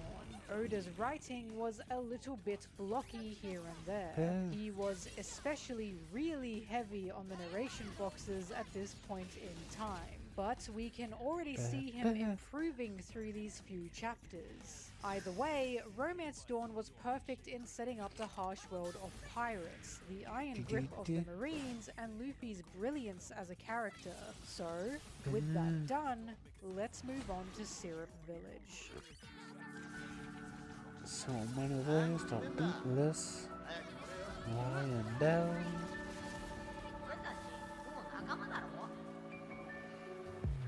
The main introductions of this arc are Usopp, Kaya, Kuro, and Mary. also Usopp's father Yesop, and essentially Usopp's village as a whole. Buggy's cover story also starts this arc, but I won't be touching that in the same way I didn't touch Kobe's cover story in the past arc because they're just not relevant yet. Okay, I know you Garp fans are joiking your jorts, but leave me alone, I don't want to talk about him yet. Syrup Village opens with Nami saying they need a better boat, as Luffy, Zoro, and Nami are all stuck in these little dinghies. Nami explains that the waters are too harsh for any normal boat to sail on, especially the waters of the Grand Line, and Usopp is even introduced by looking out at the ocean. There's a slow and steady establishment of the oceans within One Piece being its own entity here. Considering a pirate's life is on the waters, it only makes sense that the water be considered its own force as well, possibly even its own character. I'd say this is in a similar sense that you'd consider the hotel in Kubrick's The Shining to be its own character too. Not as unsettling, of course, but something powerful and omnipotent in what it can do to you. The ocean's presence is constant, and it's a keynote to keep in your back pocket. Nami has brought it up because she's the only one out of these three who seems to actually think about the dangers of the ocean. Now, Usopp is an important character because not only is he a Straw Hat, but he is another character outside of Luffy who's dreamed of being a pirate. And not only has he dreamed of it, but his father is a pirate too. Yesop, coincidentally, is part of Shanks's crew, and Luffy finds connection to Usopp through this. Luffy and Usopp's connection, although seemingly unbelievable, is the beginning of Oda's "nothing in this world is a coincidence and nothing can be too far-fetched" when it comes to the connection we find in ourselves and others. The ocean is connecting these characters in many ways, as pirates and friends, and Usopp was the beginning of this theme. While the world is big, sailing these oceans creates bridges of relationships and love, hence why a pirate's life entails such freedom. Usopp only being proud of his dad also tells us that we should not feel bad for him, and Usopp doesn't see Yesop's leaving as abandonment.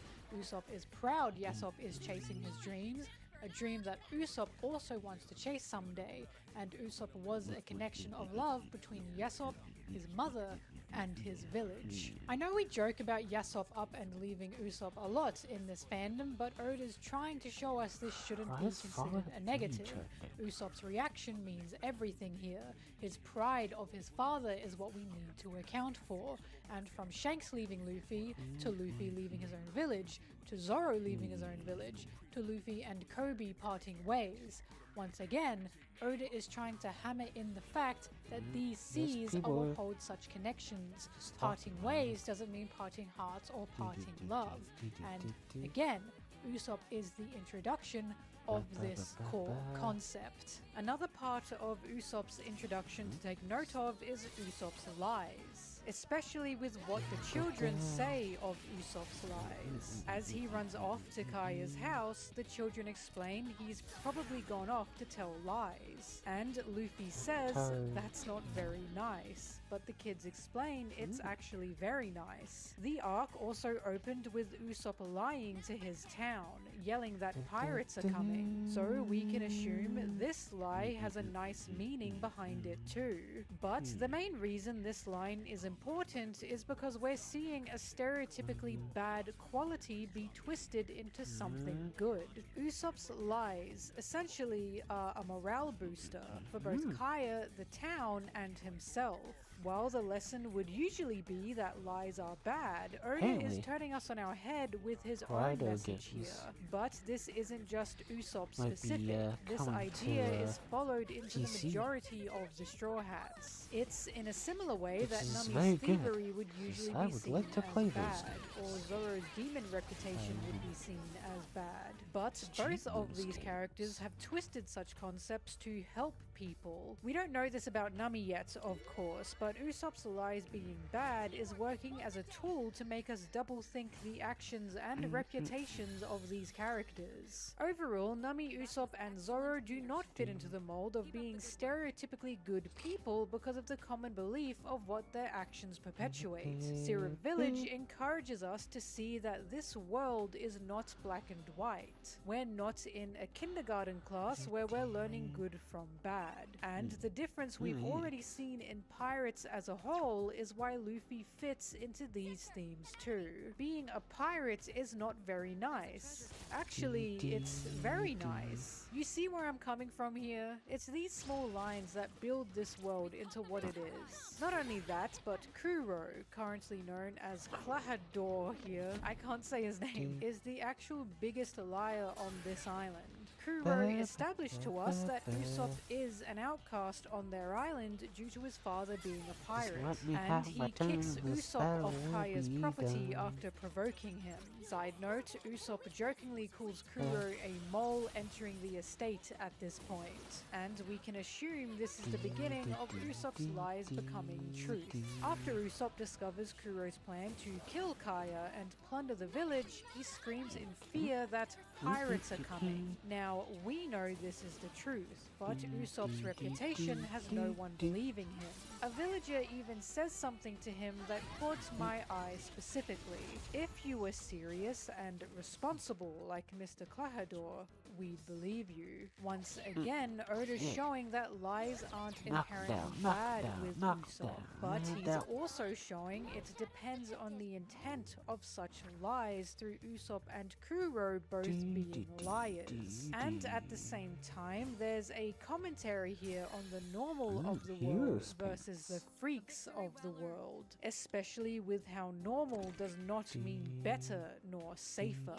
The most malicious lies hide beneath presentable surfaces, and because Kuro is presenting himself as being responsible and normal, he is removed from suspicion.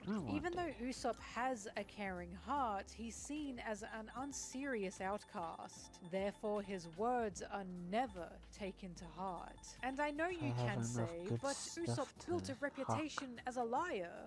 But again, Kuro is also lying. He's lied about his name, his person, his personality as a whole. Kuro's reputation in this village isn't being a liar, it is a lie. Usopp is an authentic person in his unusualness, and just because he has a reputation of lying doesn't mean he shouldn't be taken seriously at all, which then comes back to Usopp's lies becoming truth, and is a really, really good metaphor on how we are supposed to take Usopp's character as a whole. Just because he's comedic and just because he's a physically weak, self-proclaimed coward doesn't mean we shouldn't take him seriously. This setup is genius in my opinion. Syrup Village is Oda telling us even the comic relief isn't always the comic relief. Hence why that title can jump between all characters at all times. And why a silly moment can also be serious. A good example of this is Zoro's moments being stuck behind the oil slope.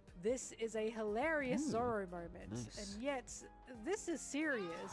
We're allowed to laugh while still worrying about the outcome. Once we actually get to the fighting, it starts with only Usopp, followed by Nami joining soon after. Syrup Village is actually detrimental in establishing the duo of Nami and Usopp. Their bond solidified for two reasons. First of all, they are both not born fighters. Nami steals to avoid a physical fight, while Usopp lies. Luffy and Zoro are both hard hitters, but they needed to stay away from this fight at the beginning so we could see the capability of Nami and Usopp. Not only do we discover there's more than one way to fight in this world thanks to these two, but we see how compatible they are due to their fighting styles being inspired from the fact they're both not born fighters. This not only develops into future problems, it also develops into future techniques with original styles for non-Devil Fruit users or trained fighters. There's more than one way to win a battle, and Nami and Usopp are the models for such an idea. The second thing that connects Usopp and Nami is Usopp's love for his village. Usopp was prepared to die to make sure everyone was safe, to keep the pirates away from his island. And if that's not foreshadowing the for best Nami's own stuff situation, quick I to truly my don't know what party is. before I go. Usopp even yells that he loves his village. He wants Talking nothing bad shit. to befall it. And this is also a callback of the whole the treasure theme, weapons. because it's quite obvious that Usopp's village is his treasure, in the same way Nami's is her own. Another setup from this fight is Zoro's avid protection of his crew. We hadn't really seen it yet, but as Usopp moves to help Zoro in his fight, Zoro stops Usopp from being able to interfere and yells, "Usopp, you idiot, are you trying to get yourself killed?" The reason for this is because, as Nami says, maybe he saved us. Zoro is currently growing from some guy who just joined Luffy at random to a character that is starting to exhibit genuine care for all members of his crew. It's similar to Zoro saving a little girl from the Marines, and now we know it wasn't a one-time thing just for a child, while also not being a protection reserved just for Luffy. Zoro's loyalty is not just to Luffy, but to the crew as a whole. His protection of Usopp and Nami are the seeds of this idea quickly blossoming to make Zoro something more.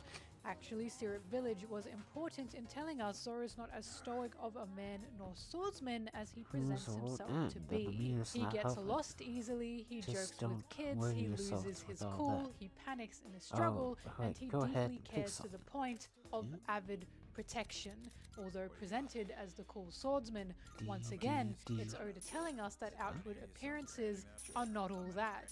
This man, this demon, is actually a big softie, and his coolness feels to be a persona of some kind. Side note again, Zoro says he's crap at one sword style while fighting cat boys, something I find hilarious for a guy who's trying to be the world's greatest swordsman. Chasing Mihawk and you can't even use one sword efficiently?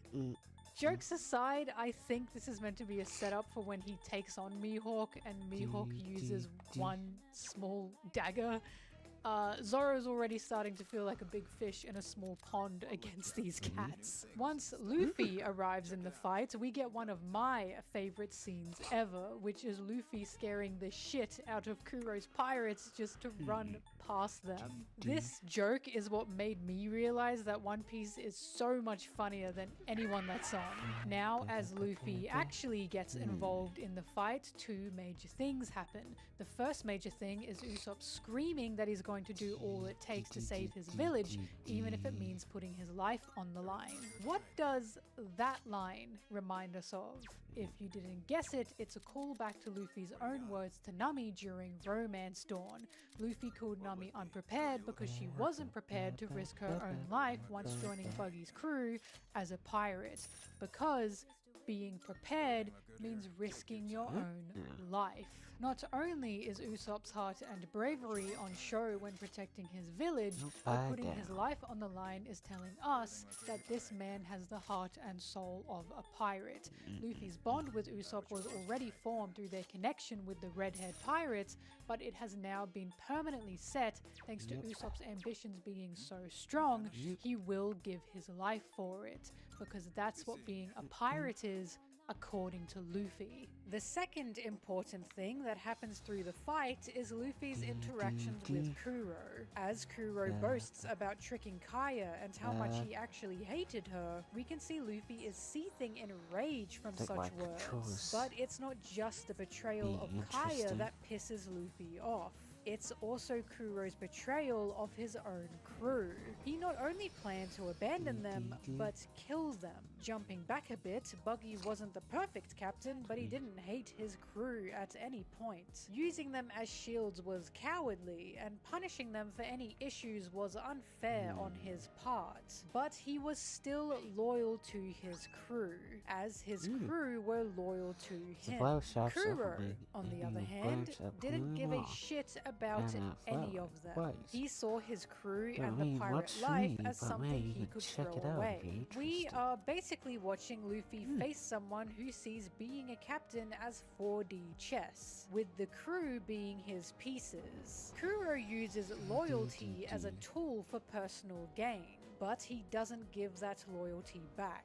And considering Probably this can't is an buy arc any where of the Zoro's flowers, own but, loyalty yeah. for his crew as a whole has been put on display, we can assume this is the major takeaway of Kuro and Syrup yes. Village. Lies and loyalty. So Luffy facing Kuro kind is a of tool look to forward show to us getting how this. seriously Oh, did Luffy he bring truly flour? takes loyalty here's a from gift his for you. crew, and how he gives it right back Offer a as the service captain. for going Hence vessels why on it your starts behalf. to make Let us know more if you're and more interested. sense that Luffy forms strong bonds immediately upon Proof. adding someone as a crewmate. Thanks to this Proof. arc, when it Great comes to for bonds us and to- crew, we know Luffy doesn't around. There is one more thing Luffy says that is a major setup for nearly every future arc. The scene consists of Kuro asking why Luffy's even fighting for Syrup Village if he doesn't even live there. And Luffy says back, because there's someone I don't want you to kill. Simple as can be. Why does Luffy fight for islands and towns if he has no connection to them? Because there's someone Luffy doesn't want killed. That's about as straightforward of an answer you can possibly get. And yet that single line is at the core of nearly every arc to this day. The last thing to say about the fight with Kuro is we watch Oda's world expand through written connections thanks to Kuro and Morgan. How did Kuro escape piracy? By faking capture and execution. Who caught and executed his decoy? Captain Morgan. Already, Oda's indicating even the small importance of previously established characters. Because I'm sure we can agree that many of us weren't expecting a callback to Morgan. Or at least, I sure wasn't. He could have made it any random insignificant marine that we'd never see again, yet chose to build on his world by explaining Morgan's status and Kuro's disappearance with one stone. It's these small details, even from the start, that already make you start to appreciate One Piece. With a bit more hammering in with the Freaks theme that was previously mentioned, as Kuro calls Pirate Society's cast-offs, Luffy finally punches his face in. The fight ends with Luffy and Zoro saying Usopp saved the village, while the villagers never learn the truth of what really happened. The Merry is finally introduced as the Straw Hats' first official ship, a gift given from Kaya, and the arc wraps up with Usopp joining the Straw Hats. It closes out with a story from Usopp's childhood, as we're told the reason for Usopp's lies is because he was trying to give his sick mother some hope while she was on her deathbed. And there's that theme again. Hope. Syrup Village was Oda's spin on the tale of the boy who cried wolf. Most of us have guessed this, but I am personally a big fan of just how Oda's decided to portray it. Because if you know the tale, the boy who cried wolf ended in the boy dying due to his lies. So why choose that tale to portray a character like Usopp? Probably because the boy who cried wolf, while being a liar, still let the people of his village know there were no wolves. It's in the same sense, Usopp crying out, "Pirates are coming," allowed Syrup Village to know it was actually another peaceful day. And Oda showed the optimistic end of these lies. Even as Usopp tries to tell Kaya the truth about Kuro, she tells Usopp that was a nasty thing to say.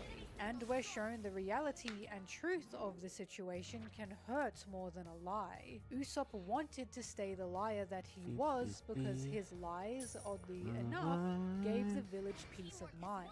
So instead of being consumed by the wolf, Usopp fought it off with his own hands, being sure to keep his villagers' morale and peace safe while continuing to let them know there are no wolves. Usopp being a captain of his own crew at the time also contrasted Kuro's captainhood, as Usopp loving his weak child crew showed more love and loyalty than Kuro ever did towards his own strong crew.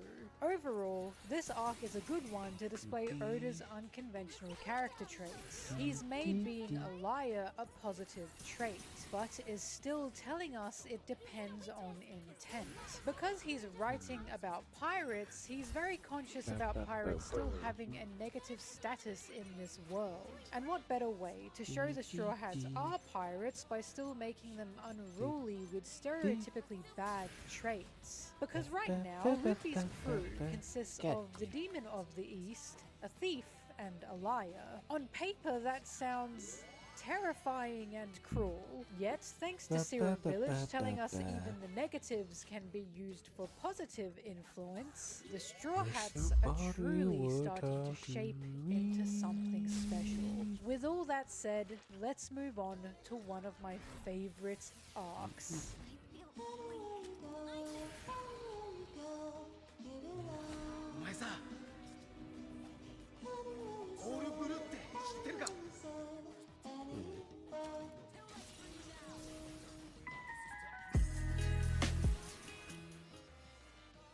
Do I even need to say who's introduced in this arc?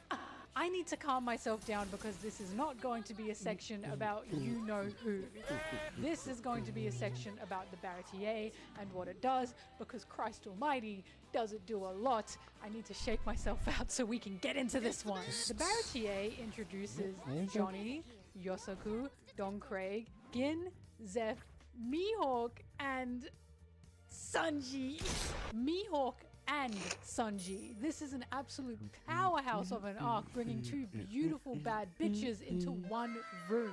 In my opinion, the Baratier is when One Piece really started to pick up steam. While Romance Dawn and Syrup Village are good and important for establishing One Piece's roots, the Baratier truly feels like when everything is starting to culminate together. Of course, Arlong Park is the actual climax of it all, but we'll get to that when we get to that. My point is, we have the Merry, we have a more solid crew. The Baratier arc even opens up with the Straw Hats Jolly Roger being created, and Luffy is truly starting to feel like an actual pirate. Thanks to Zoro and Nami, we're told the one thing currently missing to officially make this a crew is a cook. Let it be known, Zoro even said a cook is essential to a long voyage. How funny those words are, considering who the cook turned out to be. In terms of writing problems, Oda is starting to evolve in real time. There are less exposition boxes, less holding hands with on-the-nose character speech, i.e. there's no, oh boy, I just love making fun of this kid moments that stood out to me, and I believe the Baratier to be the tip of the diamond, finally emerging from the rough here.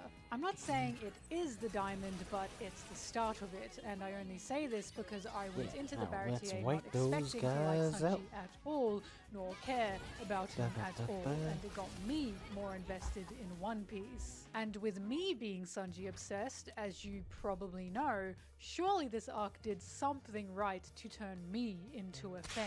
To start off with, as I previously said, the Baratier opens with the creation of Luffy's Jolly Roger. Usopp is then also quickly established as the crew sniper, given a role beyond just a liar. Johnny and Yosaku are then also introduced, and these two are important because they're here to tell us Zoro had a life before being a pirate. As someone who got a reputation as a pirate hunter, of course he'll have friends and connections from his hunting days, while also showing us the difference between him and pirate hunters who actually brand themselves as such. As we know, Zoro never accepted the title of pirate hunter, nor called himself that. So it's good to know there is an actual choice of profession with pirate hunting. Johnny and Yosaku's existence also make Zoro a more well-rounded character. While we had Zoro's past with Kuina shown to us, there's still years between Kuina's death and meeting Luffy. Zoro having friends or connections between that time is Oda telling us there's never really any dead years here, or years we're just not meant to think about. Life still exists around and outside of Luffy. So thanks to Johnny and Yosaku, we are encouraged to think more about the past of the Straw Hats, and that's something that truly develops well, because the Baratier is the introduction of Sanji, and if anyone has one hell of a past, it's him. This may have been an accident on Oda's part, I'm not denying that, because Johnny and Yosaku were also used as plot devices to bring the Straw Hats to the Baratier and then bring them to Arlong Park. They were characters used as seamless connections between arcs, but they still existed with a strong bond and relationship to Zoro. And that's the One Piece difference. Even characters there as plot devices still hold character and are still integrated into the story with relationships of some kind. Basically, I like Johnny and Yosaku. It makes me very happy to know Zoro did indeed have friends before Luffy and he wasn't just some lonely bum. Anyways, a point of interest here comes in the form of scurvy. Nami saves Johnny with her knowledge of nutrition, and we're shown why a cook is so important to a crew. Except this isn't just Baratier specific, because food was a continuous theme before we even made it to this arc. Luffy's food obsession and love for eating is literally what led him to accidentally eating the gum-gum fruit. Zoro was introduced with a deal to starve. Choo-Choo's only item saved from the pet store was a bag of dog food. Nami announces to Luffy she loves tangerines. And Usopp becomes friendly with the Straw Hats over a meal. Romance Dawn had even ended with Nami refusing to share her food and telling Luffy he was an idiot for underestimating the sea. While the beginning of Syrup Village had Luffy yelling for meat. Even before we meet Sanji, food is an important aspect to the story because it's an important aspect to Luffy and the world at large. From the get-go, it's hammered in how dire starvation is, how the seas are merciless to those without food, how Luffy loves food, and how essential a sea cook truly is. This is probably why, with the Baratier finally coming into play, Oda is adamant that a sea cook is not just a cook. A sea cook holds your life in their hands while taking on the ocean, One Piece's waters previously conveyed to be dangerous ones, and the Baratier is probably the best place possible for the fighting of dreams. After all, the Baratier is Zeph's floating dream, the man only surviving starvation due to his will and ambition to open up this restaurant. So, seeing Zoro survive Mihawk's sword only makes sense outside of the restaurant of floating ambition. Are we seeing how everything connects up and how Oda is already being specific on what happens where? But I'm getting ahead of myself because I haven't even mentioned Sanji's introduction. Just remember that Oda has set up the importance of a cook and food before this. Hence why Sanji's introduction feels very highly anticipated. Sanji's introduction and Zeph's introduction are somewhat similar. Both of them violent and loud. In fact, the Baratier takes off at a rocketing pace, and the fighting of cooks, customers, and pirates back and forth is hectic. It's moving fast, there's a lot more action, and I can only assume this is Oda trying to replicate the crazy atmosphere of working at a restaurant. Although I find it hilarious he's equating being a line cook to that of a pirate ship. But I'm sure any line cook will tell you that it is, in fact, this chaotic.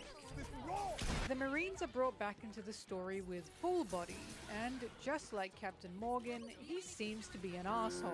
So far, the Marines have not been given a good reputation outside of Kobe. I wonder what Oda's trying to say with that. Important to note, the Marines also specified that they didn't feed a starving Gin once capturing him. So while Gin was already hungry, they continued to starve him for 3 more days. This is now the second time the Marines have starved a character, and considering Gin is presented as a demonic, heartless pirate, we can surely see Oda and One Piece believe purposely starving a person is an unbelievable cruelty. Something I realized while writing this is Zoro and Gin are both believed to be demons by others. Zoro is introduced to us as a bloodthirsty demon, while Gin is called the Demon Man. They were also both first introduced through starvation thanks to the Marines, and what does this mean? Does this mean anything? I don't know, but it feels like a blinding parallel of some kind to me. Maybe it's just that not even demons deserve to starve. The difference is Gin was merciless in his ways.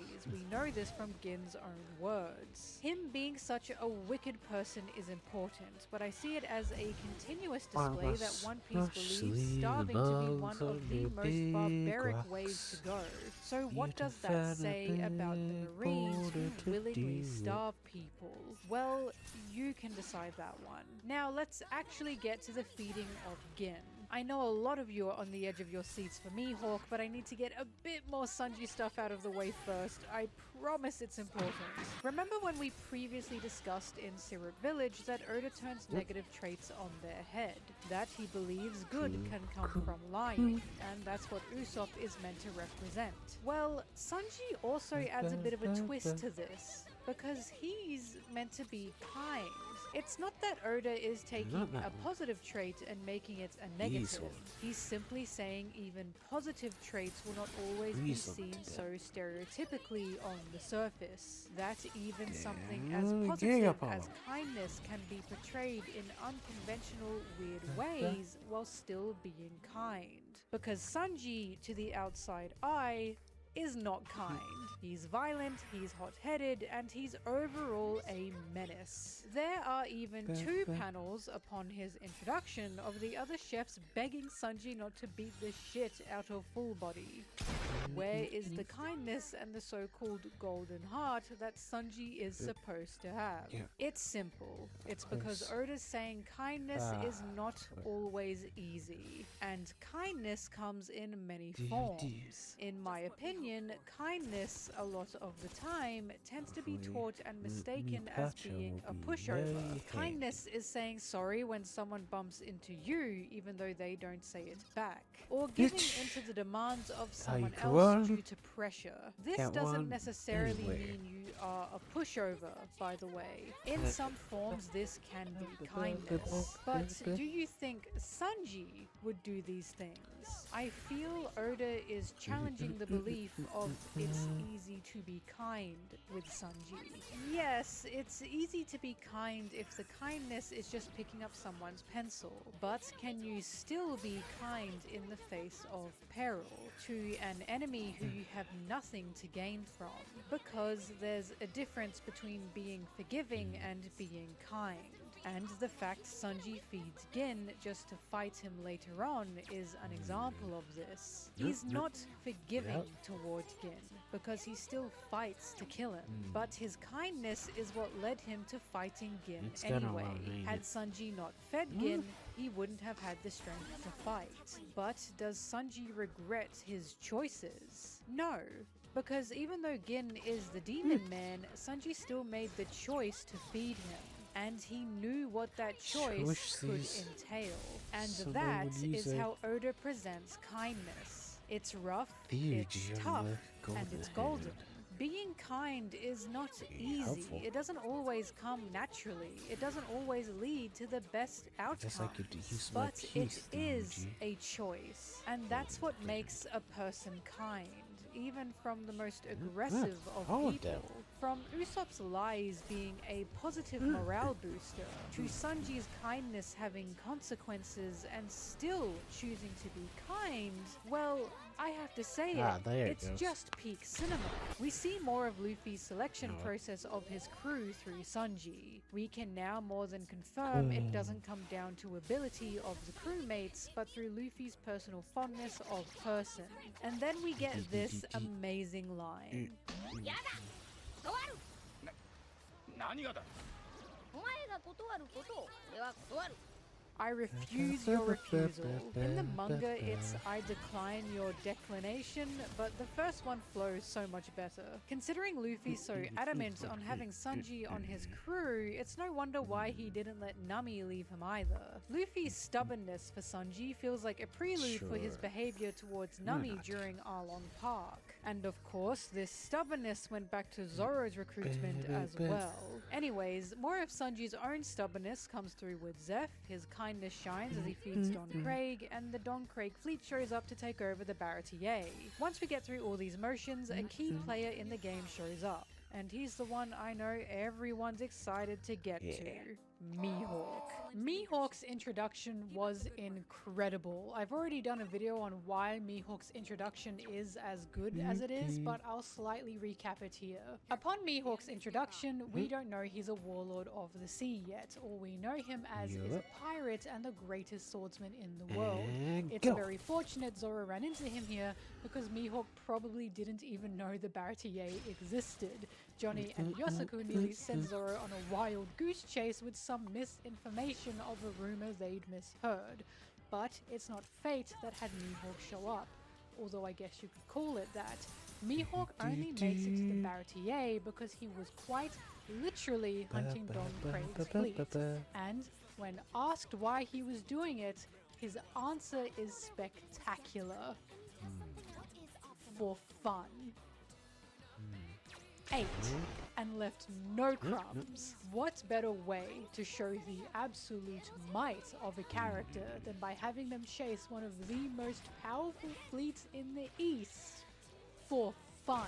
Mihawk's hunt for Don Craig here is not just important for his character, indicating that Mihawk is bored with where he is and can lead to further discussions in the future, but it's important for One Piece's world at large. Because as Mihawk talks to Zoro, he discusses the four seas: the north, the east, the south, and the west. Mihawk explains in his experience the east is the tamest of the seas.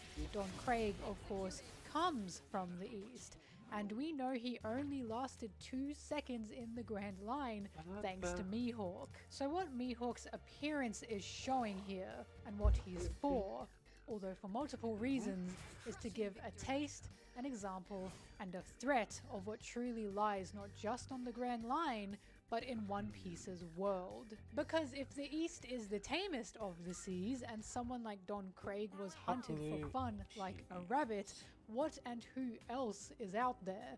Mihawk is truly the first idea we get of the might of One Piece's ocean as a whole. Mihawk calling the East the tamest sea is also a good setup for Zoro being feared from home, but needing a long way to go for growing his strength in the world. At first, Luffy recruiting Zoro felt like he'd gotten someone insanely powerful on his team, but thanks to Mihawk, we now know that Zoro is a rabbit, and Mihawk isn't the type of fool who hunts rabbits with a cannon. Yikes. Mihawk even straight up says he'll teach Zoro how big the world is, and this famous fight is essentially telling us that Zoro's not all that. While he's feared in the East and while he is strong, Zoro's essentially been residing in the level 1 dungeon all his life. From Zoro's perspective, that has got to be a major bummer, because it's not like he really knew, but we didn't know either, and Mihawk's just such a good building of world context and indication of Zoro's strength. There's also an idea from this fight and from Zoro's past that Zoro only picks 3 swords because he thought it would make him stronger, i.e. the bigger the gun, the more guns I have, the better I will be. Totally ironic considering Kuina kept beating him with 1 sword. I would honestly say Zoro's 3-sword style came from having a complex of strength or from a childish idea of strength.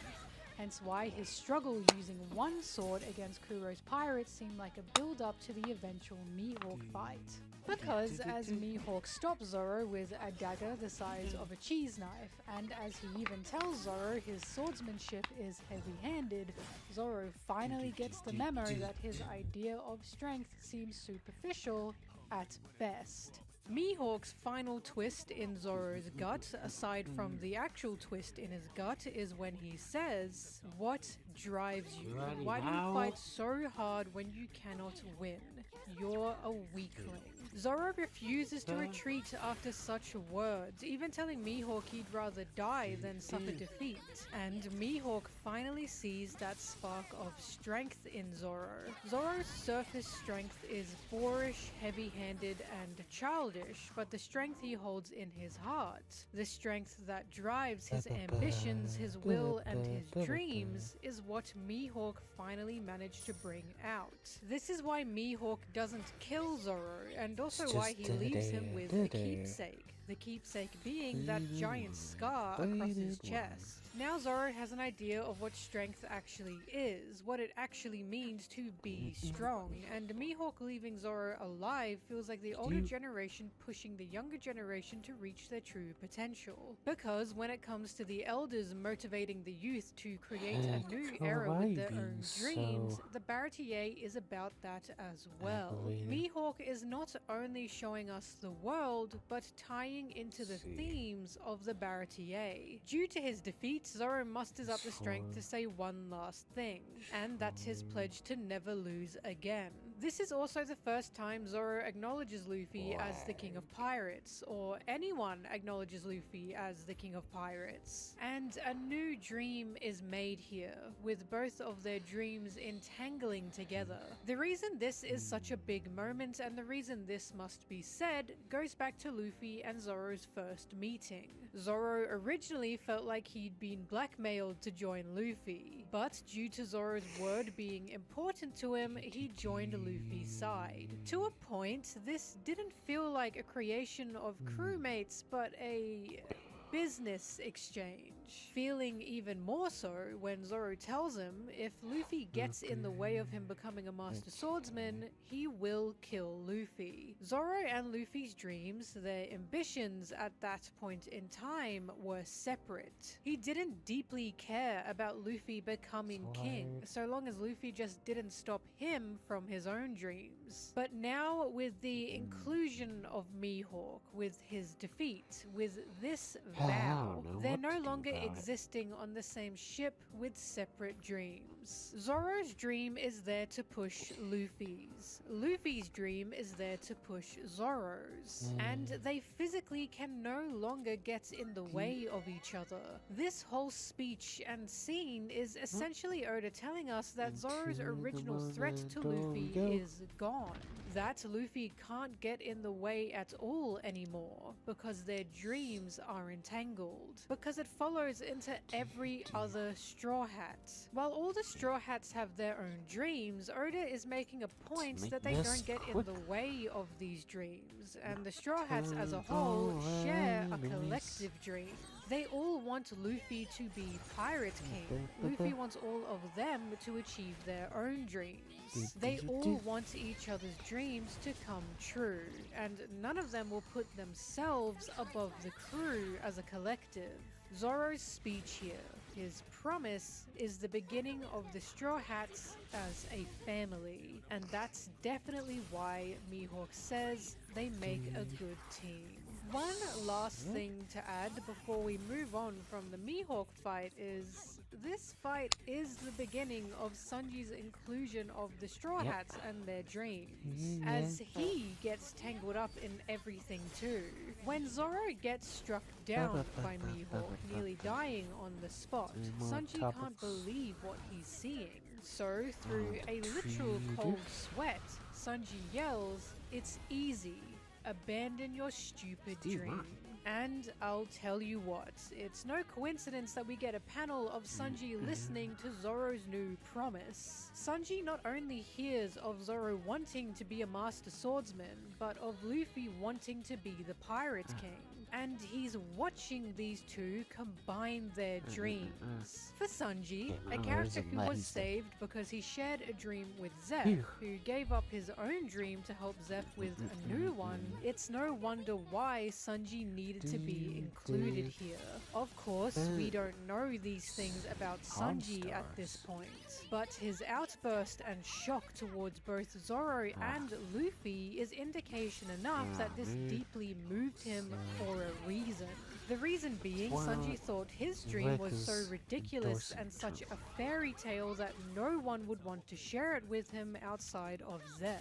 That no it's one not would fucking indulge him in it or believe in him to pursue it. And yet, he's watching these two crazy idiots give everything for their own crazy dreams. Together. Mihawk was not just there for Zoro, or just there for world building, or just there for his own introduction, but he was also there so we could see how impossible Zoro's dream was, and so Sanji could see how impossible Zoro's dream was.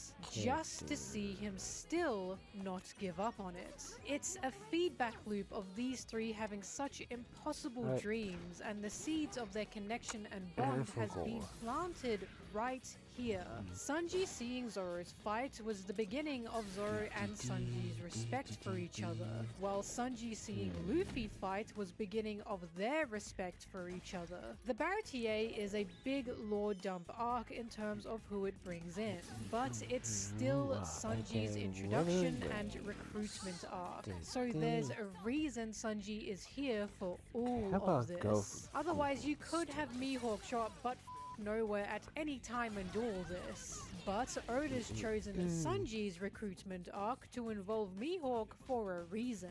Everything in One Piece, where it happens and who it happens to, happens for a reason. The Baratier is what made me start to realize this. Now, let's actually move on from this part as Mihawk's leaving begins the final act of this mini arc.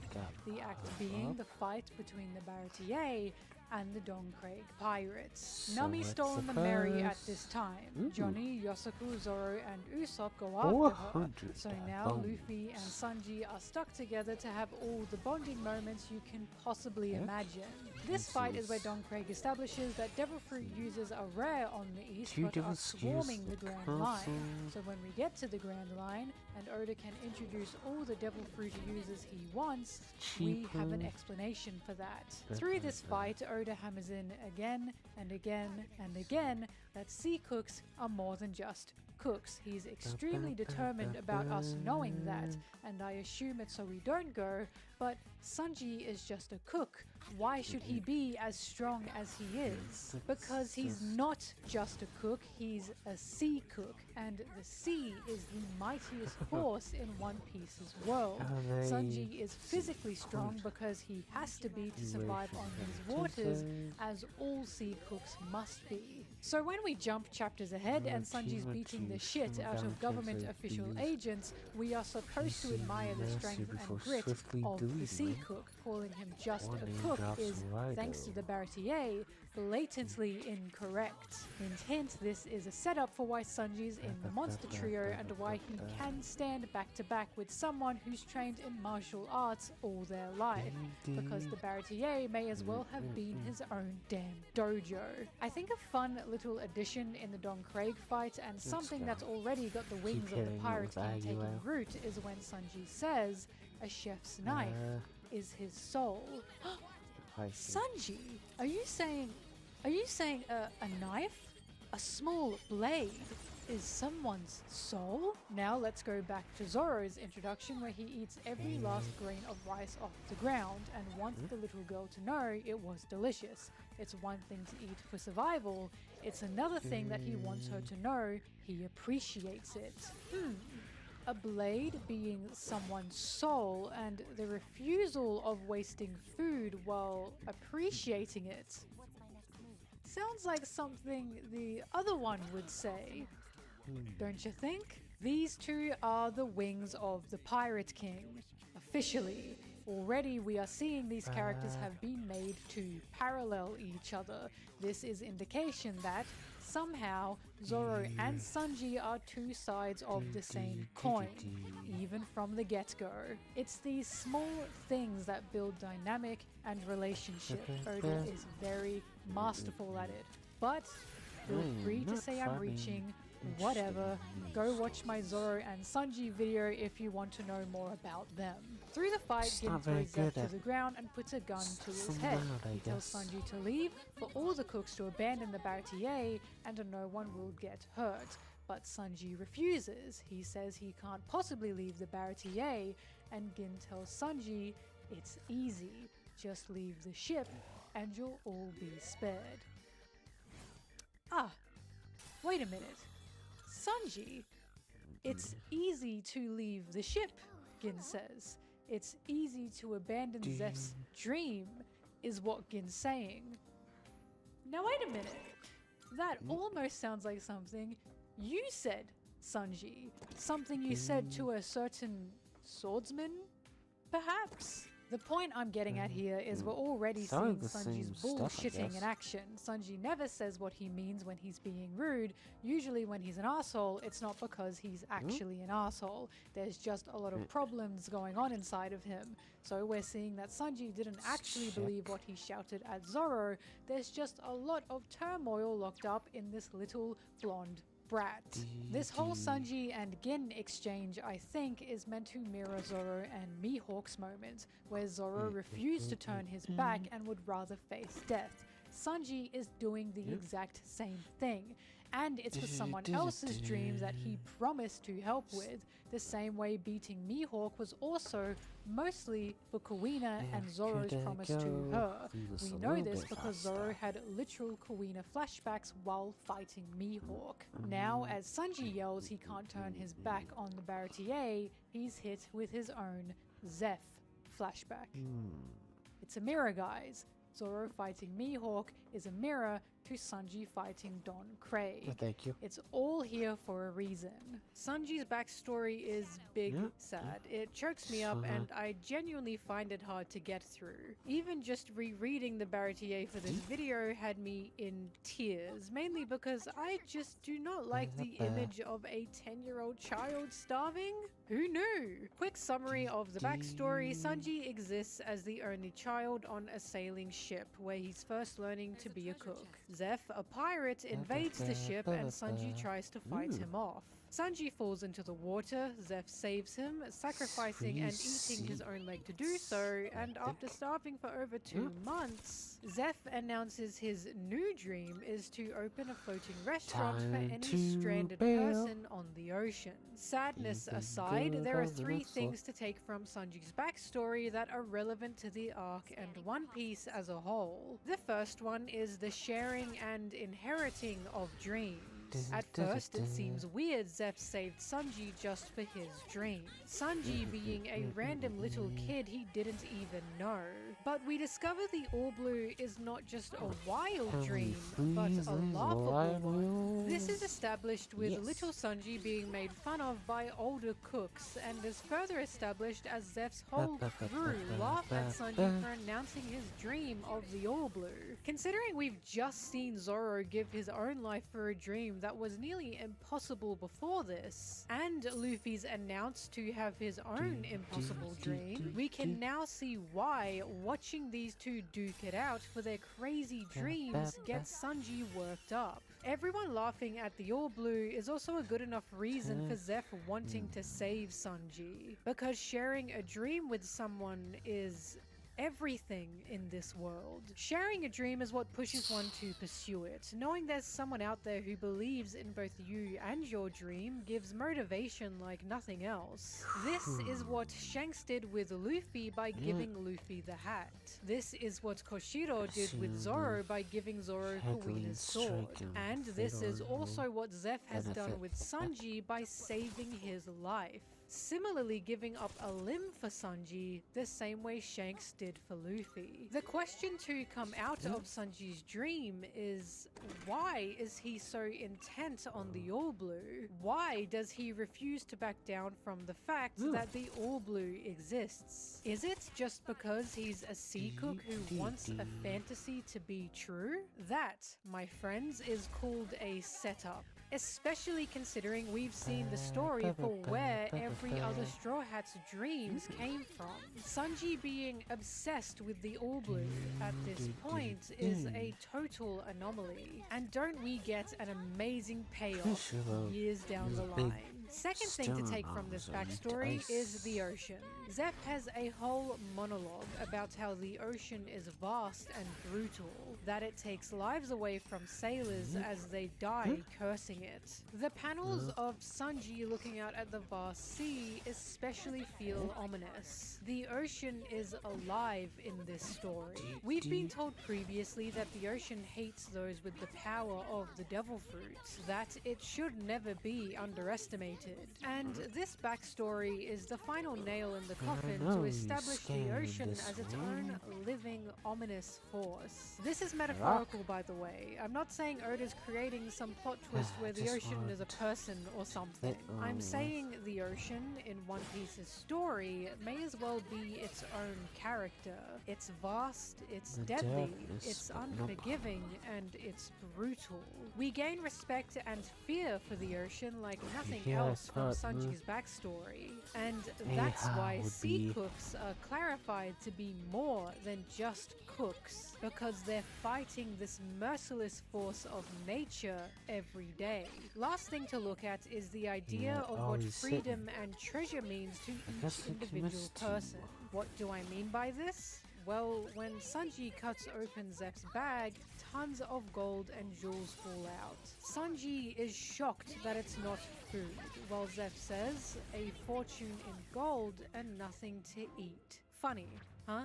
What's so important about this? Because Nami's arc is directly after this one. And what does Nami prioritize in terms of gaining her own freedom and life? Money and gold. Sanji and Nami's stories directly contrast each other, with wealth being useless to Sanji, yet freedom to Nami. Oda isn't trying to say Nami's dreams are shallow, or that Sanji wouldn't respect her idea of freedom. This is supposed to be an understanding of what liberation means to each person. And at the end of the day, they bleed into each other. You need money to buy food, and you need to eat to make money. Without one, it can be hard to get the other. And there's also something there about Sanji being trapped on a rock without food, with tons of gold, while Nami's life was threatened by Arlong on a tangerine farm with no gold in sight. Overall, this line about treasure feels it's here to contrast Nami's own fixation with it, of what's important to who and why they believe it to be important. After Sanji's backstory, we get an understanding of what sacrifice really is and what it means in One Piece. Sanji screams that he can't let the Baratier go under due to owing Zeph for saving his life, and Luffy seems upset about this. The reason being, Luffy doesn't seem to see this as a necessary sacrifice. Back in Romance Dawn, Luffy had confirmed that being a pirate means putting your life on the line every day. Being a pirate means sacrifice of self. Choo-Choo the dog had also been putting himself on the line for the pet store that he saw as his treasure, something Luffy respected at the time. Even during the Baratier, Zoro told Sanji he was throwing his life away for his dream, but that was his choice. This is Zoro committing a sacrifice of self. So, with Sanji sacrificing himself for the Baratier, why did this piss Luffy off so bad? Shouldn't Luffy respect Sanji's choice the way he did Choo-Choo's, or even the way he did Usopp's before this? Well, because Sanji's sacrifice isn't really a choice, it's a sacrifice driven by guilt. A guilt Luffy knows Sanji shouldn't hold when Luffy had experienced the same thing with Shanks. Luffy isn't becoming the Pirate King to make up for what happened to Shanks. His dreams of piracy were there even before Shanks. Luffy is living to be the Pirate King to meet Shanks on equal terms, but also because he knew Shanks saved him, so Luffy could live out his own dreams without dying. The short version is Shanks saved Luffy so Luffy could freely live his life, and that's exactly what Luffy did. Zeph saved Sanji so he could do the same thing. Chase's dreams, the dream they both shared even. And yet, Sanji chained himself to the Baratier purely out of guilt. It's no wonder why this pissed Luffy off, because Zeph is watching the boy he saved throw his life away for him, even though Zeph just wanted Sanji to live out his own dreams. Sacrifice is a big topic and a big theme in One Piece, so this explanation of what makes sacrifice, why one sacrifices themselves, and what's considered a noble sacrifice is pretty damn important. And to add a squeeze of line in this cut, Luffy can probably tell that Zeph's treasure was itself. I got that ambush. I believe this to be pretty well confirmed after Zeph punched Sanji with his Oh. hands. The hands we know are not used for fighting or hitting anyone. If you're getting confused, we've established dreams and we've established treasures. These are two different things. Zeph's new dream was the Baratier, but his treasure was Sanji. Clarifying that having the characters stand so close to the tanks, really puts them into scale, you know? It just adds more fuel to the wonderful Probably like After the this size of battle, his Sanji's kindness is solidly set through Gin's emotional outbursts, and we see toy both the cars outcome that of kids can power drive. and kindness. Not only is this an incredible scene, but it's an important recurring detail of Sanji's character that affects future arcs. Listen, it's not my fault. There's a whole arc far off in the future about Sanji's kindness. There's an entire arc where the whole point is just that. I'm just taking note for what's going to be happening in future arcs. Continuing on with the fight, Luffy, similar to how he was with Kuro, becomes frustrated with Don Craig's way of captaining. We've now gotten two pirate captains Luffy has faced who he's been openly enraged by. Shockingly enough, Buggy's captain policies weren't the thing that pissed Luffy off. Despite using some of his crew as shields, Buggy still loved his crew. He wasn't on the level of Kuro and Don Craig, is what I'm saying. In the same way Kuro was an asshole, Don Craig is an asshole. So Luffy refuses to lose to him. It's at this point we get some of the most important lines in the series. And these lines come from Zeph. Even a man bristling with powerful weapons can be skewered by the spear of blind grit. There's no give in him. In the end, it's not about weapons. Grit counts more than steel. These are important lines because this is an understanding of how Luffy faces all of his enemies and how he wins seemingly impossible fights. Luffy could face a literal god, which he kind of does, but due to zero hesitance existing within his Gumu Gumu body, Luffy's perseverance means he just keeps fighting. And this grit is what's made him capable of taking down 40-year-old war criminals. It's not that Oda's made a loophole for himself, because Luffy still needs to achieve victory amongst some circumstances. But he's made it so when Luffy wins against an insane enemy, we can remember what Zeph said and go, that's right, this guy's just insane. Once Don Craig is down, the conclusion of the fight comes with one last line from Gin that honestly perfectly wraps everything together.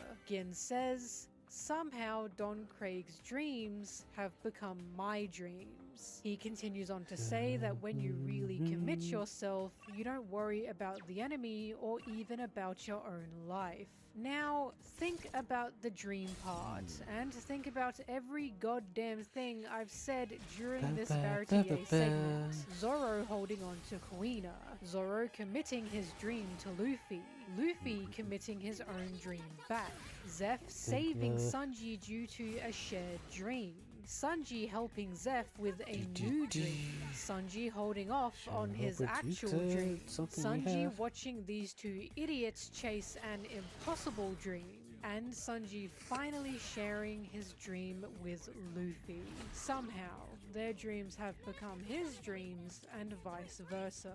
The Baratier is the arc where everyone's dreams finally entangle into one big thing. Zoro and Luffy's dreams tie together once Zoro loses to Mihawk, and Sanji's dream So, then ties middle in thing right should with be- theirs as he finds fellow idiots to fuel his ambition. Generally, this is what this arc's about. It's about many Yeah. things, but Sanji finally coughing up the All Blue is the confession Luffy was looking for. This is the satisfying conclusion to the arc because getting the All Blue out of Sanji was like tugging his damn teeth out. As I said previously, I think the Baratier is a masterful arc, and Oda's combination time you're of gonna look at everything, the from Zeph other to party Gin to members, Don Craig like, to ladies will Mihawk be, to like, Sanji, gives low a 60. promise of what's to come in One Piece. be It's not under just promise story-wise, level but 30 or under. character-wise, as he's showing his ability of tying in themes for or, all like, characters to level create a 35. bigger picture. Remember Mihawk correctly. especially was an amazing addition to the Baratier as a tool to tie the monster trio's dreams together, while also existing to This one. expand the scope of the One Piece world both power-wise and world-building-wise. That's simply an insane way to introduce a character like Mihawk, and right alongside Sanji, no less. But holy shit,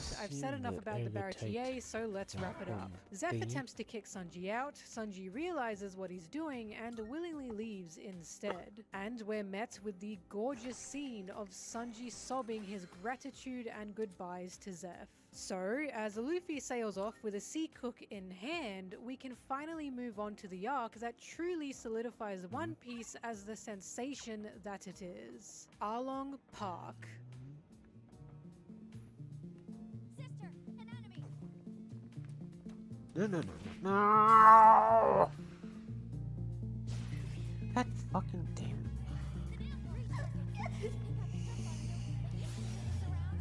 Fucking assholes. You started running too. What's in Arlong Park? Warlord talk, Arlong, fishmen as a whole, and the people of Nami's village.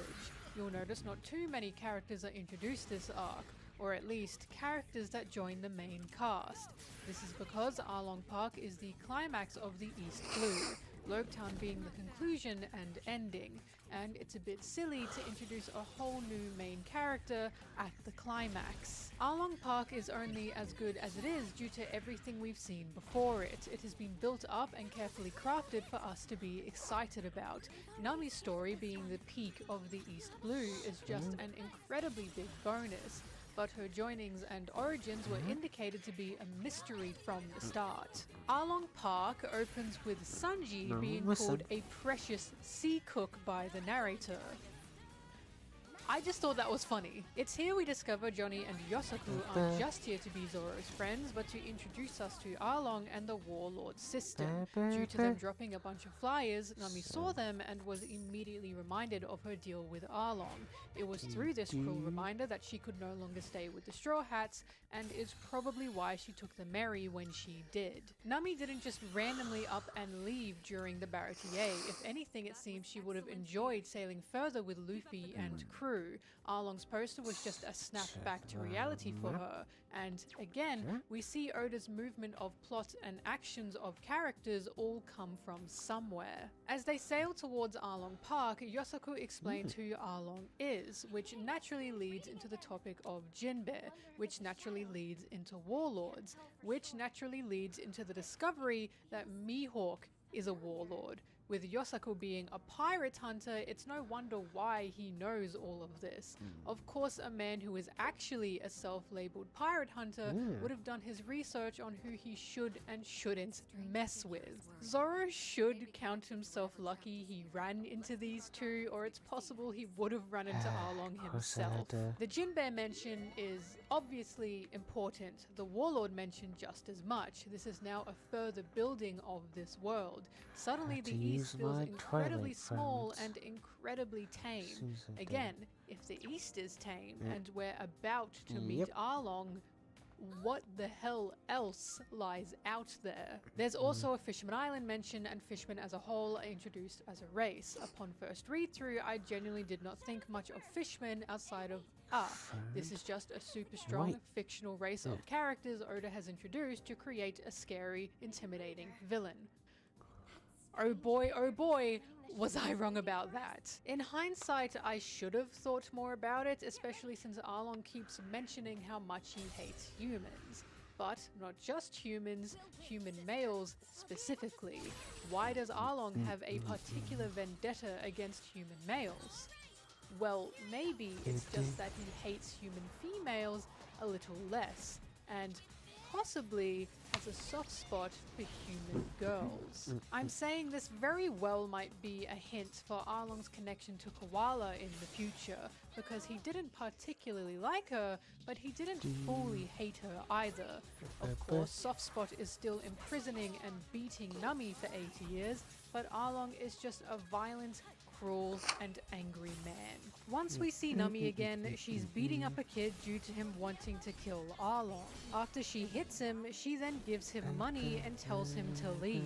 This is the first ever instance we see of Nami giving someone money or treasure of any kind, something we never saw her willingly do all the way up to now. It's a tiny thing like this that makes us question her situation with Arlong, and also question her relationship with children. She clearly has a soft spot for children to give a little boy money, a characteristic made blindingly obvious in the future. This Definitely little wasn't boy peace. then connects us to Nojiko. Again, a good flow from character to character in Oda's writing here. And Nojiko says something that connects to one of the overall themes we've witnessed from Romance Dawn to the Baratier. So when I see a kid like this who's too cowardly to live, it makes me sick. This line is brilliant because not only does it add to everything we've already seen, but it's a foreshadowing of the village's situation as a whole. We have no idea why Nojiko is saying this, nor why she's so passionate about it, but it's sure as hell something Luffy would agree with. Of course, we discover where Nojiko's idea of existing takes endurance and strength comes from, and it's just absolutely heartbreaking. The village is something I will get to later.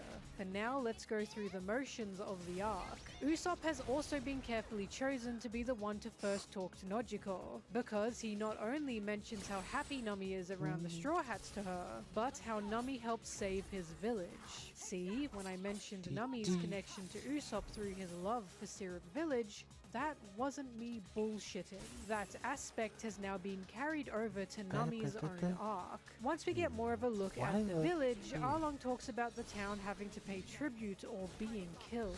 He specifically uses the word tribute. This almost sounds like what a particular power in the world of One Piece does, doesn't it? The power in question being introduced in the same arc that Arlong Park and Fishman are brought back around. It's Subudi and the Celestial Dragons. Oda is just so good at the fine details. You truly cannot deny the brilliance in which he builds this world. Because it's crazy to think that a few lines and a character from the very start will keep being built upon and hold relevance years later. But let's stay in Arlong Park. The implied leader of the village, Genzo, openly says that surviving is their form of fighting back. It's a bit of an odd thing to say when Arlong's dominance would be completely worthless if he killed all these villagers. His money and influence coming from controlling the people, so there must be more going on here. The Baratier has indeed shown us that existing is fighting. Luffy believes staying alive is the best way to repay someone who sacrificed something for you.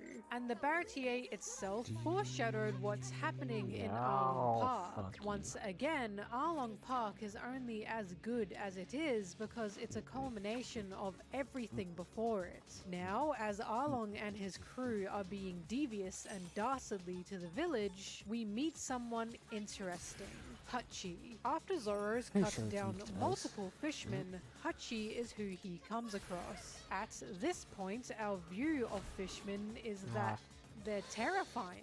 They can swim at rapid speeds. They have 10 times the strength of humans. They can flip houses. So Zoro's Hachi encounter can only be trouble. Until it isn't. Hachi even calls himself a cuddly octopus fishman. He speaks to Zoro normally, treats him kindly, and even escorts Zoro across the island to help him find his crew. Yes, Hachi did this because he thought Zoro was Arlong's guest, but there's no mention of any human-fishman divide here. Hachi is clearly just a regular guy, and Arlong's views on humans begin to be questioned through Hachi's existence. Is it that Hachi's just a weirdo and Arlong's the fishman majority? Or are Arlong and his crew the weirdos here? Is Arlong just an asshole and Hachi's been swept up in the wrong crowd? Zoro even says Hachi's a strange one as Hachi waves him goodbye.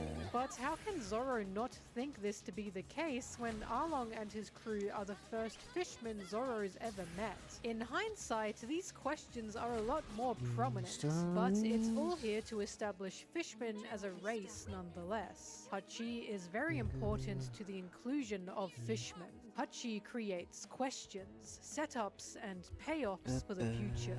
Now, if you haven't noticed, Luffy has not been around at all for any of this. This arc opened with Usopp, Zoro, Nami, and Nojiko. Usopp's gotten a lot of information of the island, while Zoro's gotten all the information he needs about Nami, regarding her betrayal and her character. In fact, Zoro's interaction with Nami is why he understands Luffy's insistence on keeping Nami as their navigator. Luffy's trust and reading of characters is not something Zoro can replicate, yet Luffy's trust in Nami has now developed into Zoro's trust in Nami. Zoro risked it by throwing himself in the water, and Luffy was proven right when Nami saved him. This is a combination of Zoro's loyalty growing and Zoro's own connection with Nami always being authentic. Oda's trying to say that Nami's time with them during Romance Dawn was definitely real, and now both we and Zoro know this. But back to the Luffy thing. I think the beginning of Arlong Park is brilliant because it shows the story can move without Luffy. The world is still in motion when Luffy's not there. Luffy is our protagonist, but all the other characters can still be characters without him. It's a fantastic way to show just how large and lived in this world is, and also sets up for future arcs or scenarios where Luffy doesn't have to be there for the story to still be relevant. It's also a great way of showing the Straw Hats' depth in allowing them to exist both on their own and at Luffy's side. The Straw Hats are not Straw Hats just because of Luffy. He's who found them, but he's not their end-all be-all reason for being a crew. Essentially, the Straw Hats just like each other, and Luffy's not their singular social link.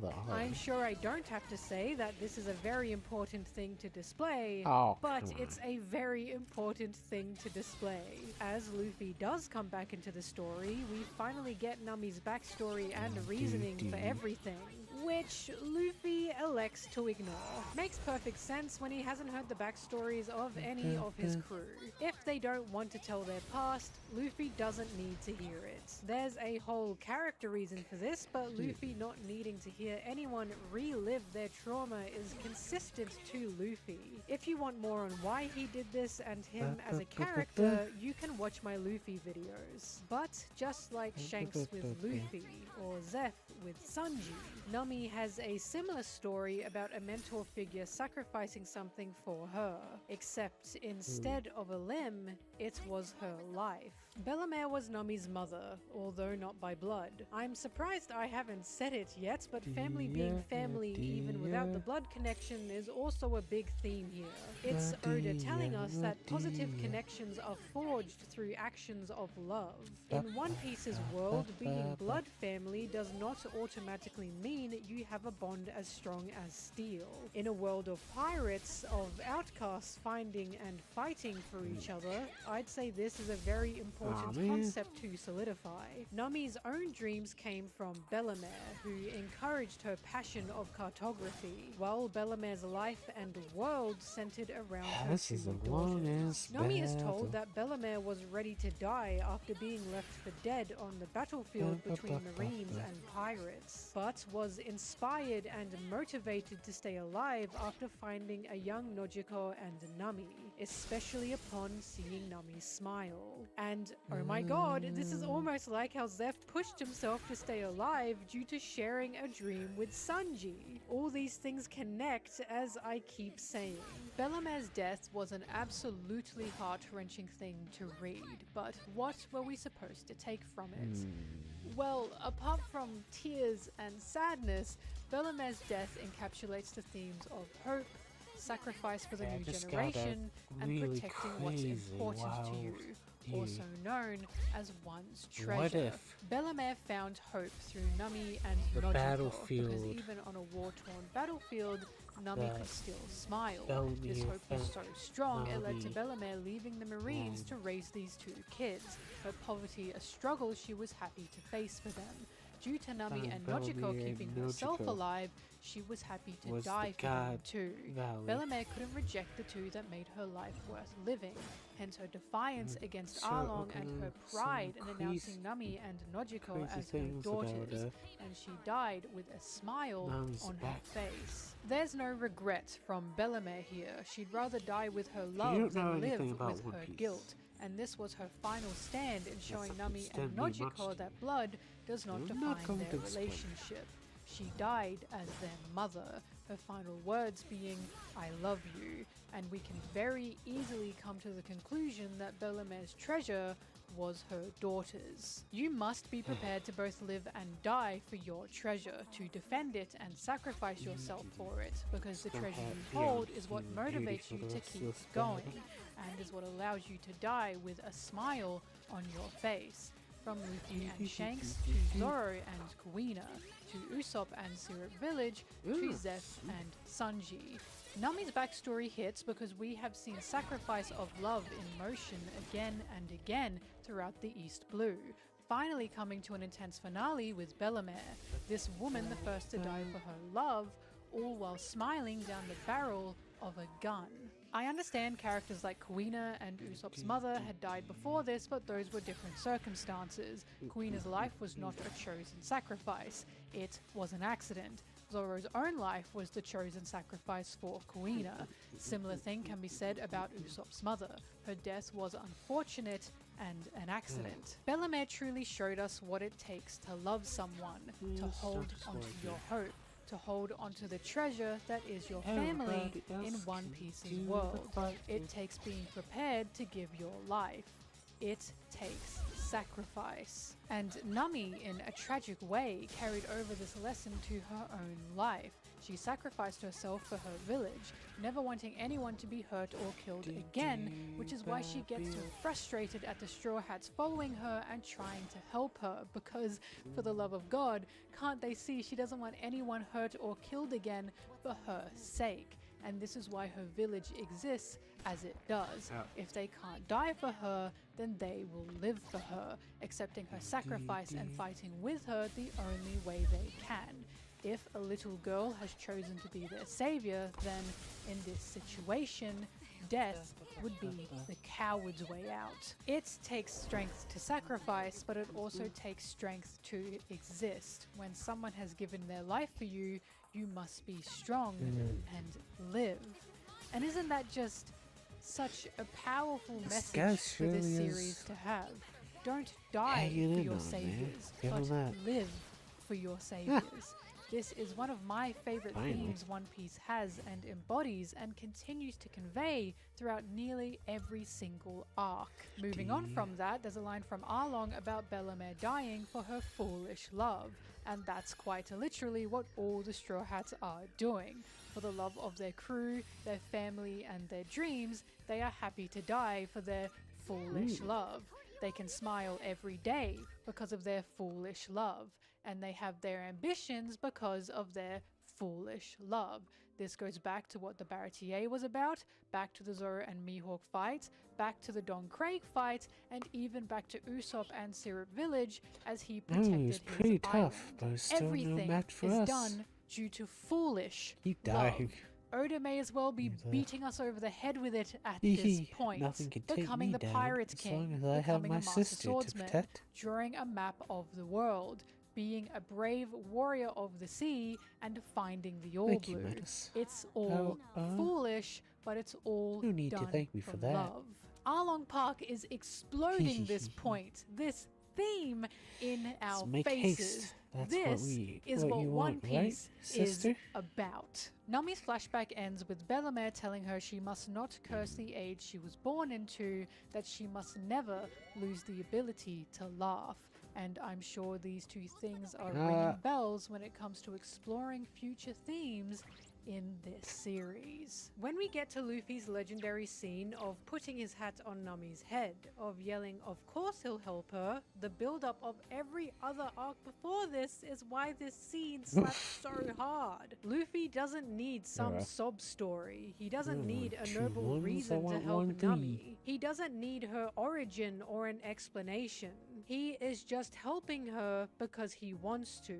He's freeing the island because there are people on the island he doesn't want killed. And Luffy's prepared to give his life to protect his treasure, his crew. The hat on Nami's head not only symbolizes that Luffy's trusting Nami with his own treasure, but that Nami is also his treasure because she's his navigator. She's his family and crew. Every member of Luffy's crew is his treasure. It's probably why they're called the Straw Hats when the physical Straw Hat itself is his treasure. And this fact is made more and more blindingly obvious the further we get through One Piece. Once we finally get to the fight, the final climax of Arlong Park, it's both exciting and a relief because it's been long awaited and long expected. We knew Luffy would eventually fight Arlong. It was just teased and dangled in front of our faces until Luffy was finally given permission to fight Arlong. Yeah. I think it's very sweet and very heartwarming that this permission came in the form of Nami asking for help. Hoping that Through the would've fight, given something something important is more established. unique. Or I should say, starting to be established. And that's the dynamic of Zoro and Sanji. Overall, Oda is actually very, very good at who he puts with who and when he does it. everybody's From steps. what I can recall, he hasn't paired anyone up more than once at this point just so he can show Okay, us the so dynamics as of far these as- characters oh, together for the minus first 10. time.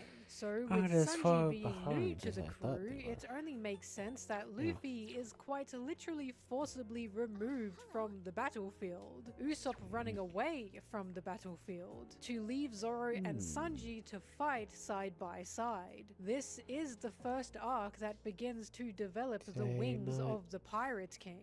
As not only do both Zoro and Sanji Don't fight do with the Luffy in fancy mind, door. they also fight with the other in mind, and are going up against Arlong's Alright. own right and left-hand men. While the fighting pattern Same within way One there's Piece deviates through arcs, majority story of the time content a going major on fight in has the this dorm. exact formula, and Arlong Park is where it stemmed from. Through the fight, Hachi's friendliness Yep. persists, which is still important, but a very funny and honestly on the I'm nose blind. thing Oda does is make Hachi take out 6 swords. Had Zoro not fought Mihawk before this may have scared him. But Mihawk has How taught much him better. stuff? Strength does not mean Ah, numbers, especially thingy. not the number of swords. Because Mihawk alright? practically beat him with a butter knife. Zoro's fight here, and the number of swords Hachi has, is a display of Zoro's mental and physical evolution of what strength means to him now. He's already moving past his previous childish idea of course, of there's what still more power meant. fools. And even though he still keeps his 3-sword style, Hachi's 6-sword style just seems ridiculous to both us and Zoro. I say this is on the nose, but I honestly only realized this once actually writing this script. So screw you, Oda. I hate that you're good at your job. Zoro's wound from Mihawk is even mentioned again at this time, meaning we are obviously supposed to be thinking about the Mihawk fight in comparison to this. Sanji himself notices Zoro's sick state due to his injury, and Sanji, for some reason, is shocked Zoro's wounds have not healed yet. I personally find this really funny, considering it probably hasn't even been a week since Zoro's been cut in half. Like, Sanji, I'm sorry we're not all super soldiers, give the man some slack, oh my god. Usopp also gets more development as we see even though he's a coward, he won't turn his back when it matters. He'll lie when he has to, but he doesn't want to lie about giving up a fight. And we get a pretty important line from him here. This line being, Luffy and those guys live every day like there's no tomorrow. That's why they can laugh so heartily. And that's the core of being a pirate in One Piece. Or at least that's Luffy's core of being a pirate. It's an important line. I don't have much to say about Sanji here because Sanji got all of his very important and big moments during the Baratier. It makes sense that Oda didn't slap us with more hardcore Sanji moments when we've just witnessed a ton of them. The only really important addition of Sanji's fight is his will to save people, and his reasoning for fighting for Nami is the same as Luffy's, i.e. he's not just helping Nami because she's a pretty girl. He's now part of this crew and he will fight for his crew. We get this revelation when Kurobi is talking down to Sanji, and it's clear Sanji very deeply cares about the Straw Hats because Kurobi's taunting makes Sanji lock the f in. Once Usopp, Sanji, and Zoro have beaten their big bads, the final boss left is Arlong. Nami comes back into the story at this point, as does Luffy, because Nami needs to be here to witness Arlong's defeat. However, before Luffy does come back, Zoro, for some reason, gives Nami a thumbs down? With the context of this scene and what's happening, I still don't know what the hell this means. I assume this is just Zoro being cheeky and telling her, girl, I'll be real, I'm f***ed right now, but maybe I'm missing something, I don't know. Also, fun little possible foreshadowing moment, Zoro tells Sanji, 30 seconds, I won't last more than that. And Sanji responds with, that's plenty. Feels similar to their famous Long Ring Longland scene, but who knows? I just thought that was a fun tidbit. When Luffy comes back into the fight, he has one of the best entrances ever, which is being flung up into the air to then just throw Zoro behind him. Say what you want about One Piece, but Oda sure knows how to get you hyped up and leave you flabbergasted at the same time. Luffy's character shines when Arlong tries to pick a verbal fight with Luffy, Arlong wanting to yap about his fishman superiority again, just for Luffy to not take the bait because he isn't thinking about Arlong being a fisherman at all. King who doesn't see species, I guess. Jokes aside, this is actually important to Luffy's character, because it's telling us Luffy doesn't look up at or down on anyone for who or what they were born as. This is an aspect that defines Luffy and comes around multiple times in One Piece. Arlong continues to try and make fun of Luffy, but Luffy has a speech that, once again, defines what this series is about and what Luffy is about. Luffy yells, I don't know how to use a sword. I don't know how to navigate either. I can't cook and I can't tell lies. I know I can't live without help from a lot of people. And as Arlong calls Luffy's confession a helplessness, Luffy continues on to say, but I can beat you. Once again, think back to the previous arcs. Romance Dawn, Sirak Village, and Baratier were all about this. It was about Luffy helping others because they helped him. And Oda's forming the Straw Hats through this mentality. Luffy is not a do-it-all protagonist. He's not a lone wolf, and he's not the most intelligent person. Luffy has things he's good at and things he's bad at, but he's not ashamed of relying on people for help.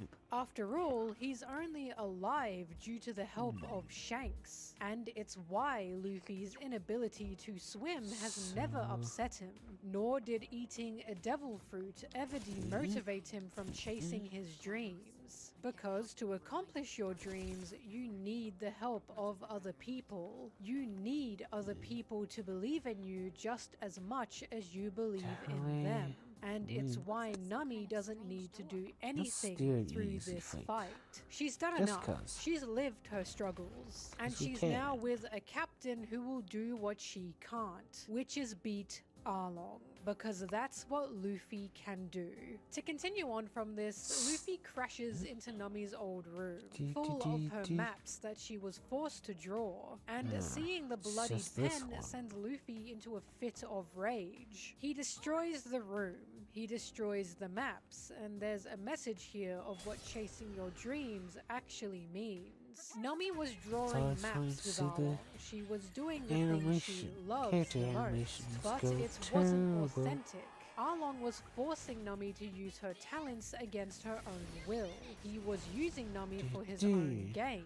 And Luffy is livid at the abuse of her talents and dreams. Luffy needs a navigator, but he would never force anyone to work for him through blackmail or otherwise. He'd been blackmailed, and this entire scene, this entire arc, is displaying that Luffy's crew is a pure labor of love. Once again, Luffy is not picking people for their talents. He's not choosing anyone who's the most fit for the job. He's simply bringing together a family, a treasure that he wants to love and protect.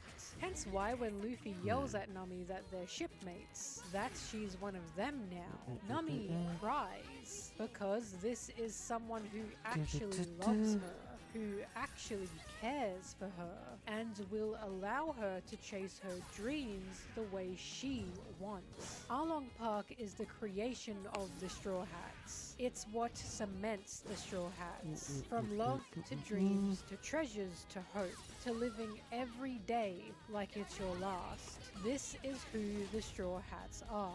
Nami hated pirates the most out of the original East Blue crew. She didn't understand what pirates were or what being a pirate meant. She only knew pirates as bloodthirsty, selfish criminals. So when she meets Luffy in Orange Town, when she sees Zoro on his crew, when she helps Usopp save his village, and when Luffy comes back to get her with a selfless cook right behind him, all of these people fighting just to help her, Nami finally understands what being a pirate means. She understands what being a Straw Hat means. And so do we. This arc ends with Nami's joy and acceptance in being a pirate. And Oda has done a fantastic job in wrapping up the recruitment stories of each Straw Hat at this point in time, while telling us exactly what a pirate is in this world. Not only that, but as Nami leaves her island by stealing everyone's wallets, we're told that this is still Nami. She's still devious, she's still devilish, and she's still a thief. Arlong never made her that. She was never really forced to be that. She just likes stealing. And now she can steal to her heart's content as a Straw Hat.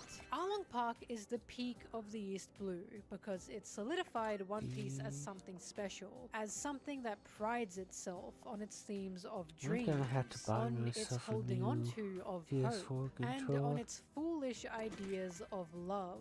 And it does all of this while still promising us that there's so much more beyond the horizon. The cherry on top is when Arlong Park comes to a close with one final message, and that message is the power of a smile. Oda's cheesy as hell, but goddamn if he doesn't make you cry. Now I say we get into the final chapter of the East Blue.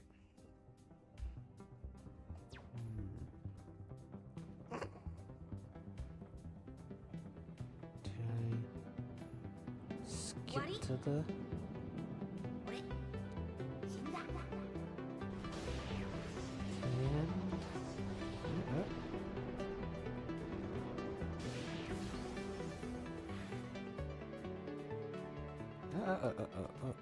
Logetown is a very short arc, but important Ah, to conclude fuck the you. east and move us onto better things. It's This ran mini all arc that establishes way, the news crew, but Shanks and no. Mihawk's relationships, Roger's beginnings, Tashigi, Can't just let a Dragon, girl live. and Smirka. We also get Luffy's first bounty poster, indicating there's truly no going back for Luffy. He is now an official pirate. Let it be known that as Luffy's first poster was being printed, the Marines declared him to be evil. The Marine who said this was Nezumi, but it sure is interesting just why Luffy got his first poster. Save a whole island from terrible pirates and suddenly you're the bad guy, I guess. I say this, but I did forget to mention Bellamere and the previous Marines trying to save Nami's island. So at this point we know Marines aren't all corrupt assholes, and Logetown only enforces that idea, because in this arc Oh, we meet fuck Tashigi and you. Smoker. Smoker originally being called a monster by a sword shop owner, while Tashigi defends that Smoker isn't a monster at all. Considering what we've chased down previously by seen of the Marines, this is hard to believe, and Oda definitely knew this and was definitely writing with bastard Marines in mind. So he introduced a Smoker in the sweetest way anyone could introduce a character ever. He makes a little girl thank run you, into him yes. and gives the little girl money. Yeah. D.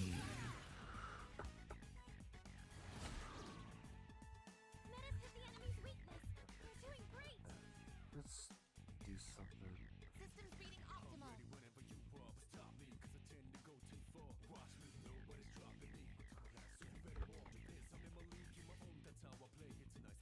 Good. Place the ice cream that she dropped on his pants. What a nice guy. Truly a man for the people. Tashigi's introduction also includes her being heckled and made fun of just to show her swordsmanship, and Zoro being freaked out about Tashigi looking like Kuina is arguably very funny to me, only because he says, I guess female swordsmen do exist. He just forgot women existed as a whole. No way, you're a female who likes swords? You're a female who likes anime? Dude, you're a female who likes video games? Those exist! But the thing to take from Tashigi's introduction is Zoro thought he was weak upon encountering her, probably because he let past emotions dictate him. Zoro's own ideas of weakness and strength is a very big thing about him. Zoro considering his reaction to Tashigi a weakness is something to take into account for the future. Shayla the Prinny Doesn't help that he says said, he cannot stand her Bahuba. existence simply for looking and speaking like Kuina, but she got his ass back for that one, so I'm sure they worked it out. The start of Logetown also has Shanks being a stinking drunk, while Mihawk shows him Luffy's new bounty poster. There's not really much to say here, apart from Shanks has an established past with Mihawk. We don't really know what it is outside of they were previously rivals on the sea, and Shanks' reaction to the poster tells us he's clearly keeping tabs on Luffy like a proud dad. But Shanks and Mihawk's appearance is a good way to set the world stage before the Straw Hats enter the Grand Line. This is not a theory video, but I also have a theory that the reason the Straw Hats keep running into trouble after this arc is because Zoro quite literally gets the super up cursed sword that will kill you and wants to hurt you, but I guess we can't blame everything on Katetsu. Who knows, maybe it's not Zoro that's super lucky here, but Luffy, since this arc has a prominent focus on one's own luck and destiny in relation to their dreams. What I'm saying is Luffy's luck counters Katetsu's curse. I can't say Zoro is a particularly lucky guy when he ran into Helmeppo and Captain Morgan, or maybe he is lucky for encountering Luffy. I don't know. I don't know how luck and fate works, but Logetown is really trying to make us think about all this. I also wrote in my notes that this arc established that Zoro's insane, and I kind of stand by that when he threw a sword in the air to possibly chop his own arm off. This feels like a self-made sword trap to me. I don't know. The majority of this arc, although small, is just the Straw Hats collecting supplies for their voyage. Zoro gets his swords, Sanji gets some groceries, Usopp gets his ammo, Nami gets some clothes, and Luffy is literally just a tourist. He's standing at Roger's execution platform as if it's the Eiffel Tower or something. And then he climbs it, which is awesome, but this sets up Luffy being caught by Alvida and our favorite clown, Buggy. That's right, Buggy returns in this arc as his cover story wrapped up back in Arlong Park. This will be one of many Buggy returns and shows that connections made in One Piece's world can indeed keep coming back. Even if they're not particularly good connections, they are still connections nonetheless. Essentially, Oda is telling us to not forget about any characters, something I believe is very important considering how big One Piece's world becomes. Before Luffy gets caught by Buggy, he announces his dream of being the Pirate King on Roger's platform. And when Buggy does get Luffy, he's about to chop Luffy's head off. I wonder what this could all mean. Is this a parallel to Roger? Is Luffy embodying the new generation of pirates? Is this a hint that Luffy will become the next Pirate King? Could Luffy possibly be pushing a new age? Who can tell? I just don't think it's obvious enough. I'm kidding. I love this part, but it is a little bit on the nose. Look, I say this as a joke, but it's because I have hindsight. Now it's obvious that Luffy's pushing a new age, although accidentally. But the talk of a new generation, a new age, and the molding of the future wasn't as clear yet. The only hints we got of this was Roger's own death at the start, creating the age of pirates, and Bellamere telling Nami and Nojiko to not curse the age they were born into. The future of the world and the changing of ages is, I'd say, starting to be developed in Logtown. The will of the D is also starting to develop as Luffy smiles before his execution. Smoker is in shock because he recalls Roger doing the exact same thing. And remember, at this point, we didn't even think about the D in Luffy's name. In fact, we didn't even know Roger was a D yet. So this is all foreshadowing for those holding the will of the D. Zoro and Sanji's dynamic as the wings and as parallels of each other also get more of a build-up as they're the only two to run forward and try to help Luffy. We get literal back-to-back panels of them saying the near exact same thing. Sanji thinks, if I can just kick down the platform, while Zoro thinks, if I can just chop down the platform. These two will work side by side in the future, but for now they're still fighting individually. This page to me feels very obvious that Oda's trying to tell us they'd work well together if they just worked together. Their wings dynamic didn't come out of nowhere. This moment is a continuation and evolution from Arlong Park. When Luffy gets saved by a strike of lightning, not even this comes out of nowhere, because Nami kept mentioning how weird the weather was beforehand. And as Luffy's saved by said lightning, Zoro and Sanji share a funny exchange. Sanji asks Zoro,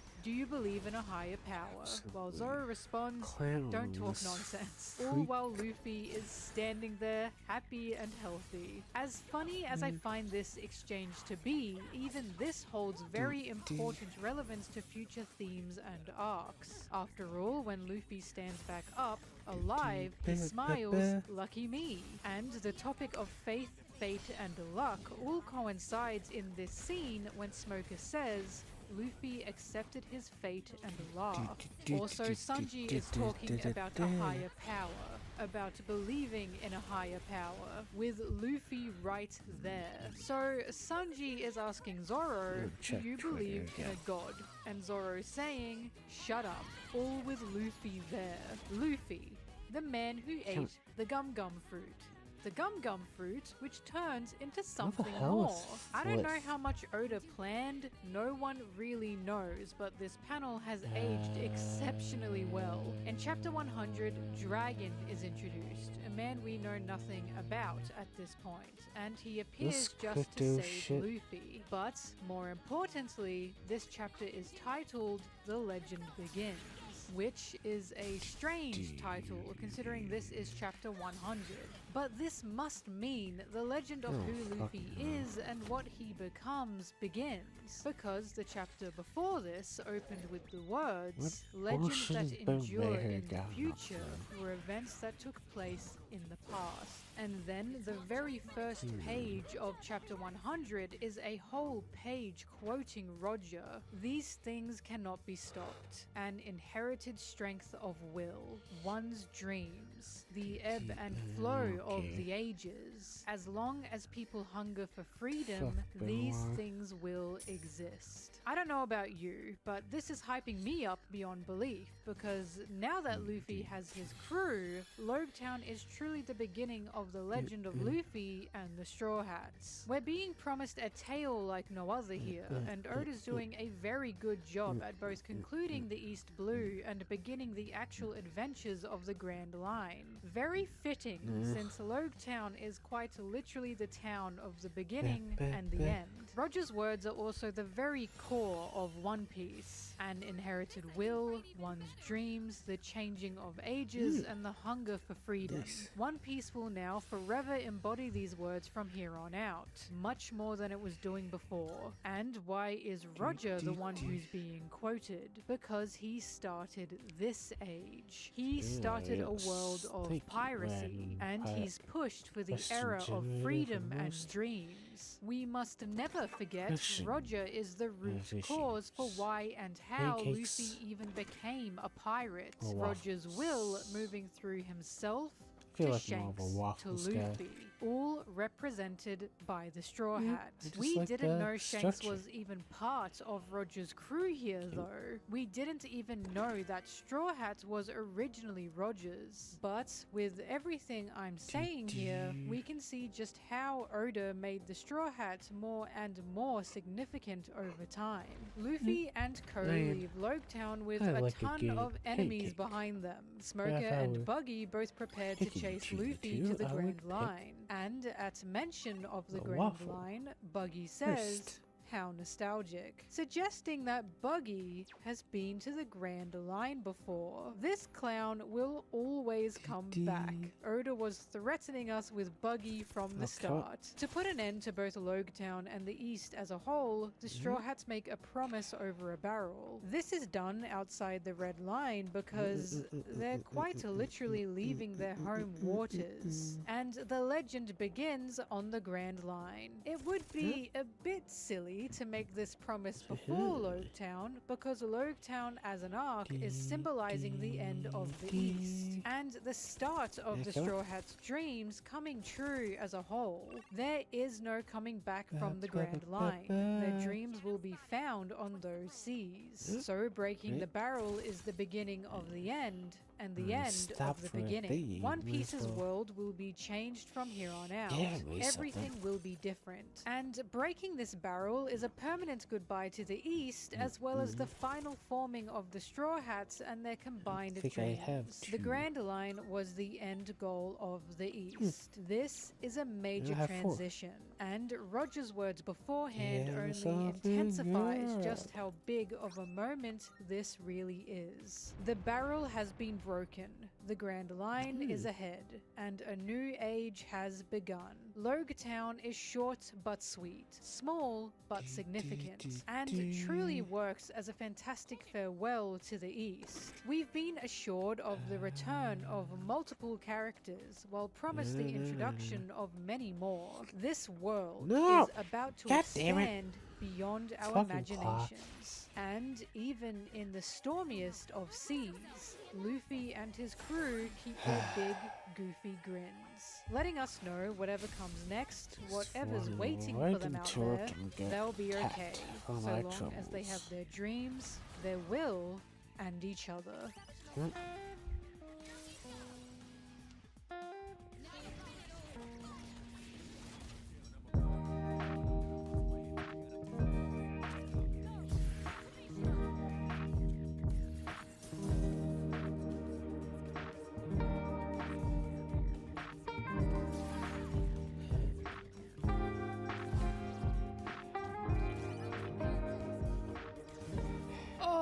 Final stretch, everyone. Let's finish this off so I can fall over and die. The East Blue is an amazing first arc, or saga, whatever you want to call it, but it gives us both an incredible opening and keeps enough hidden to tantalize us into following Luffy into the Grand Line.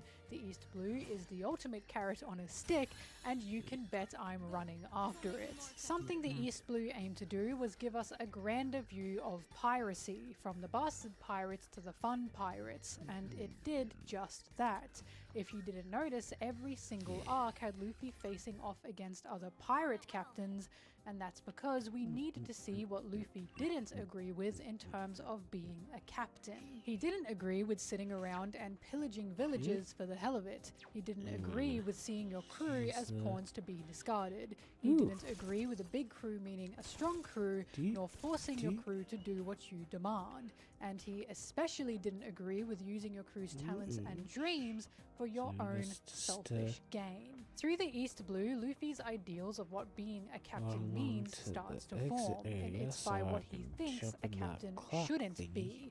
From Buggy to Kuro to Don Craig to Arlong, we are shown what it means to follow and be a captain. At the same time, the East Blue also tells us that the Marines aren't exactly the saviors of the people either, and it's very apparent that the world of One Piece is in total shambles. The main character focus here, I'd say, is Luffy, because the East demonstrates how Luffy recruits, but also how he inspires. Luffy's insane will and his endless grit has him beating down pirates with high bounties in the East, and that should seem ridiculous considering Luffy just set off on his journey. He didn't even have a ship when beating Buggy and Kuro, two pretty well-known pirates at the time. Yet, thanks to the Baratier, we know exactly why Luffy wins the fights he does, and thanks to Syrup Village, we know where his motivation comes from. Luffy beating Arlong was the final testament to Luffy's will, and Luffy as a character is making us believe in him too. Luffy made every single person he came across hopeful.